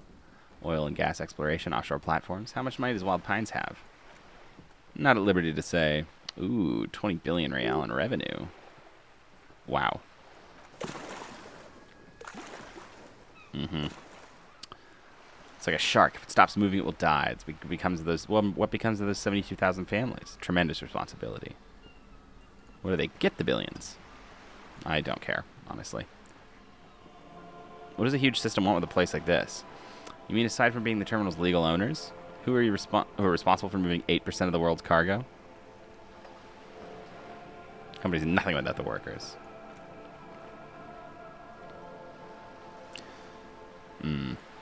Before Martinez was swallowed by the industrial harbor, long before it was part of Revachol, long before Terminal B was erected here, the Pines built it as a resort for its Revacholian employees. Company getaway. Fulfill the responsibilities of the place they built. Yeah. What can you tell me about the strike? Everything, right up to, but not including trade secrets. What if I want to hear about trade secrets? You'd have to repeal the Emergencies Act of Trade and Ailments that gives you the right to silence. It's quite the octopus. Wouldn't want to disturb an octopus. What's your role? Senior labor negotiator.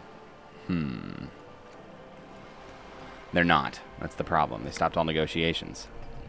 She admitted the lynching and the strike are connected. Now they won't even let me into the harbor. There's a 220M racist behemoth blocking the gates. So the strike is connected to the lynching. Yes, I believe there's a connection, but that's a subject for later. Tell us more about this behemoth. What can I say? The union employs a giant covered in tattoos, a racist giant. I guess that's part of how their big tent organization now. Let's say I was not making the kind of progress I was hoped for when I first arrived.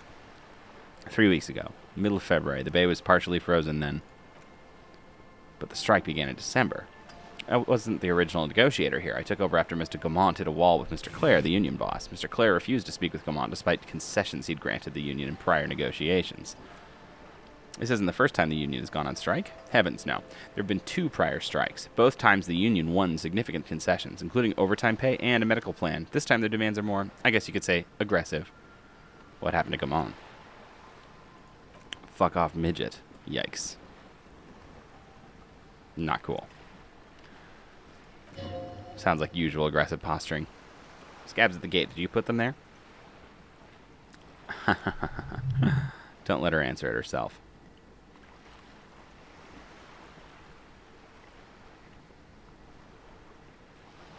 Let's call them strike breakers. No, I mean scabs. What are their demands? What did they say? Every worker a member of the board. Seems like they have no idea about business. In its defense, another said demand democracy. Pretty tame stuff compared to every worker a member of the board. What does that even mean?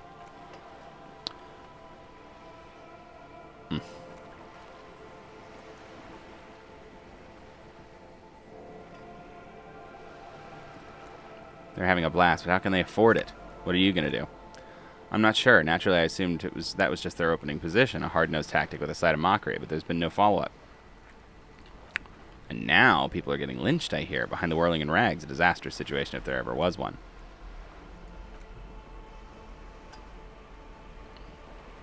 Call me mañana. This checks out. What do you think of Everard? A man of the utmost integrity. He always puts the interests of the workers first. Of course not. He's fantastically corrupt. I imagine he has a thick, viscous goo where you and I have blood.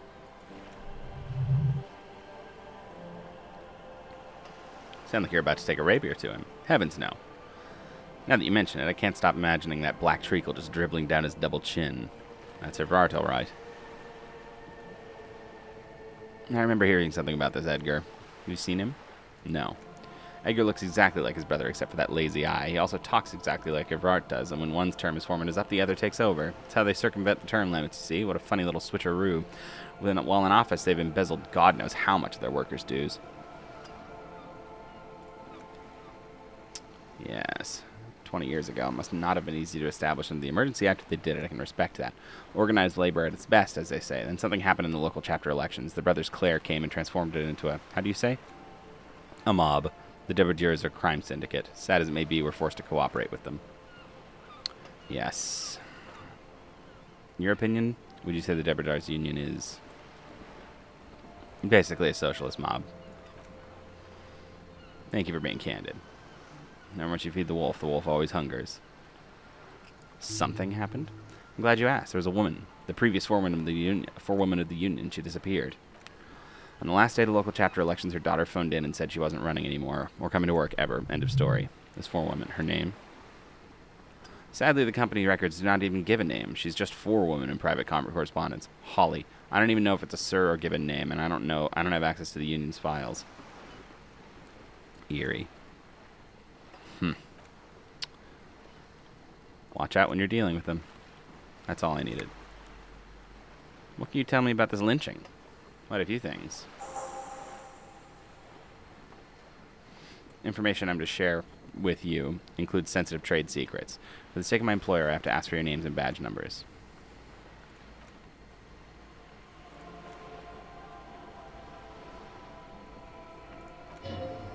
Remember when my partner told you I'd suffered? I see.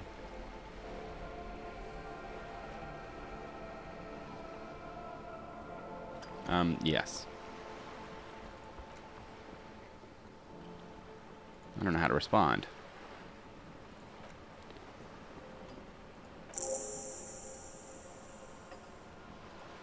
Damn.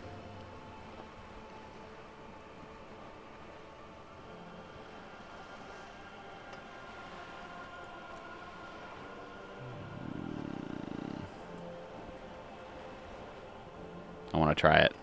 A dirty alliance. Some other way to demonstrate. I want to see something very tangible. Like what? Reports from inside the terminal B suggest it's a hub for the local drug trade. This is an open secret. Controls the terminal. They're profiting from this trade. Might turn over the right stones, or you can recover your badge. So it may be blunt with you. It sounds like that may be a lost cause. Excuse us for a moment.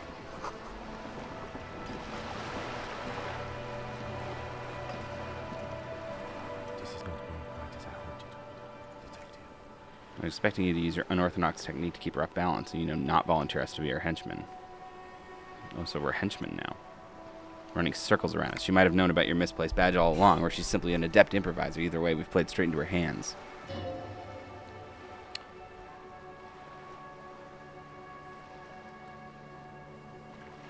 What do you suppose, that we don't investigate it?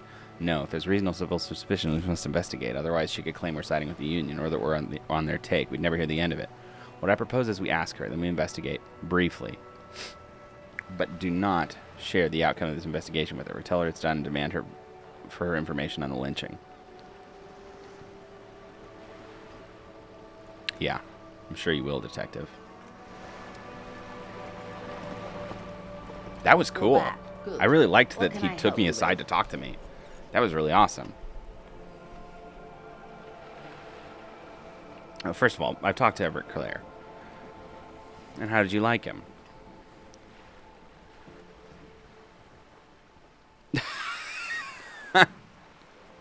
It's not important if I liked him. I was doing my job. We don't pick sides. However, if you felt like discussing something, how could I stop you? Are we not human? Are we not curious to hear another person's take? I'd rather talk about something else. Of course. Tell me about this alleged drug trafficking. It's quite straightforward. Someone is using Terminal B to smuggle raw ingredients from the Samaran Isola into Revachol with the Union's blessing. Wild Pines has suspected it for years. Ingredients for what, ma'am? Meth and dextroamphetamine, GBL, various synthetic psychedelics. Honestly, it might be quicker to say what you can't make from the stuff. They come through the terminal.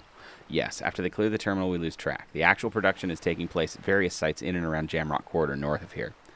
Wild Pines seem to be well apprised of the local drug trade, ma'am. Do you mean to say the Union also produces the product? Sells drugs, I mean? We're in logistics. It's our business to know. And no, as far as the company knows, the Union does not produce it. They transport the ingredients for a cut. Yes, but you won't get anything out of Everard in the Dockworkers Union. Still, every chain has its weak link. What do you mean? The lorries. Someone needs to move the ingredients from harbor into the city. Once they reach Jamrock, they're distributed to a network of local manufacturers well beyond our grasp, but in transit they are vulnerable. Perhaps you've noticed that a number of lorries are tangled in traffic jam at a roundabout just now. Interview the drivers who are still hanging about. One of them might still be waiting for a crucial shipment. Her irises are light green like the river Esperance in bright daylight, upstream where it's clearer. I will be explicit. If you find this driver, I will share company secrets with you. You'll be indebted to her in a way, but one step ahead of the Union in another.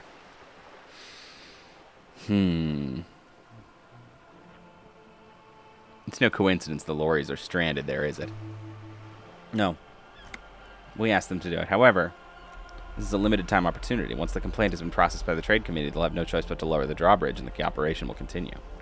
Thousands of liters of raw ingredients will pour into the streets of Revachol, not the east across the river, but the west, the vulnerable, the weary. Well, at least this solves one mystery. What is that, Lieutenant? Why I had to call East Motor Track and beg them to open the drawbridge for me. I'd wondered since I'd first drove in on my motor carriage. We need them trapped here. Why didn't you come to the RCM earlier? We did. There's some sort of inter-precinct disagreement about whose jurisdiction this area falls under. We know the company has launched its own probe into the Union's alleged involvement. We also know it's come up empty. It's not just the RCM. No one's been able to find hard evidence. Okay, I've made up my mind. We will take the case, probe the drivers. Excellent. According to my reports, there are at least 3 lorry drivers lingering near the roundabout. Hopefully one of them will know something. It may come to nothing, or it may just blow the case wide open. I can keep the drawbridge open for a few more days at least. In the meantime, let me know if there's any other way. You seem rich. Can I have some money? That isn't that easy, is it? Nice fabrics.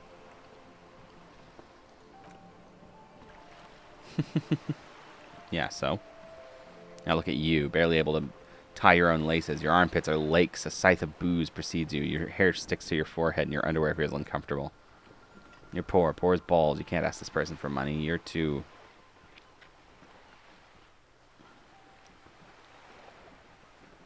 I should make my own goddamn money by now. Oh god, the lieutenant is here too. Do not dishonor the force. Oh my god. Herd of billions. Oh my god, I had never heard of the term billions before.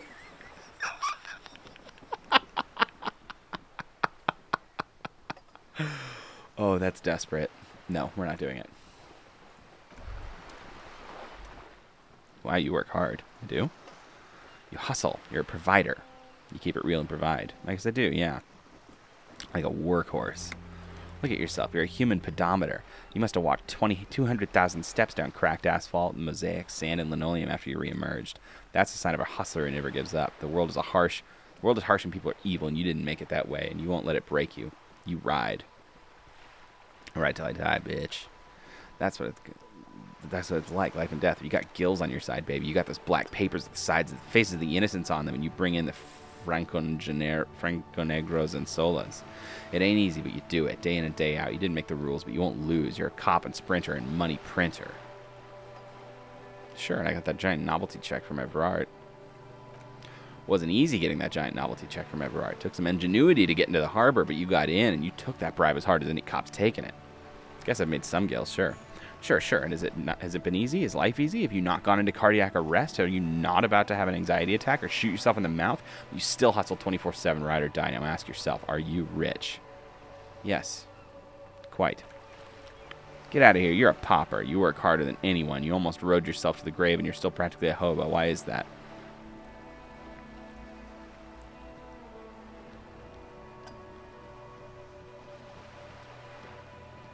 The system is broken. Boo-hoo, the system is broken. The establishment's keeping me down. That's not the fuck yeah attitude you're used to. What is this? Why are you so poor? Is that Garte guy riding my ass?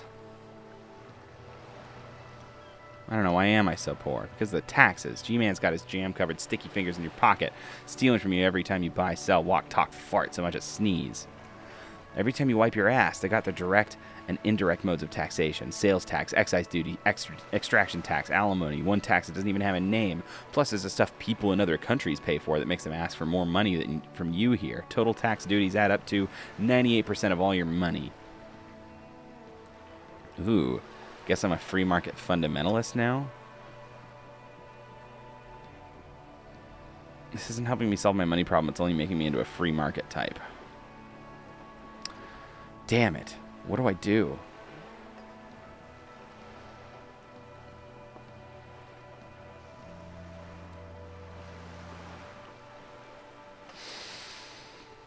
Ugh.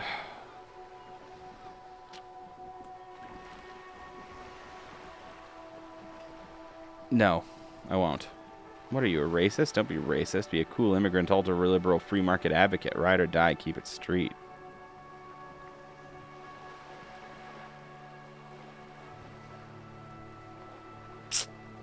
Go away. Damn. That's crazy. I don't want that thought, though. Dock worker shift card. That's right.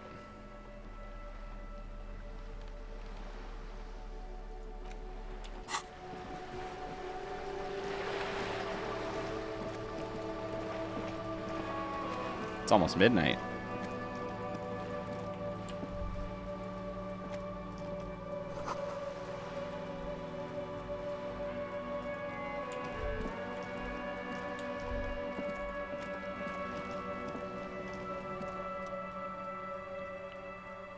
Impossible. Why am I looking at this wall? Leave. Crazy. Oh. Are you trying to sneak up on me? Come to slit my throat. Pigs come to take me out. Trying to snuff me out. Are you sleeping right now? Yeah. Nice, nice. Okay. If I don't stop, I'm never going to stop. So, we're going to save, because this is a new place to explore, and I'm still trying to figure out how to get enough money so that I can spend the night somewhere.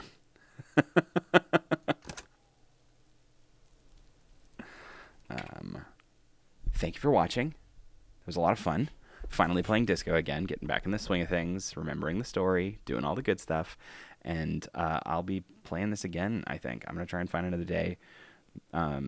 Maybe a late night thing. Not really sure.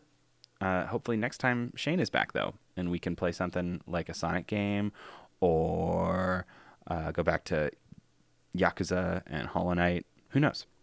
Anyway, thank you. You guys rock. Bye.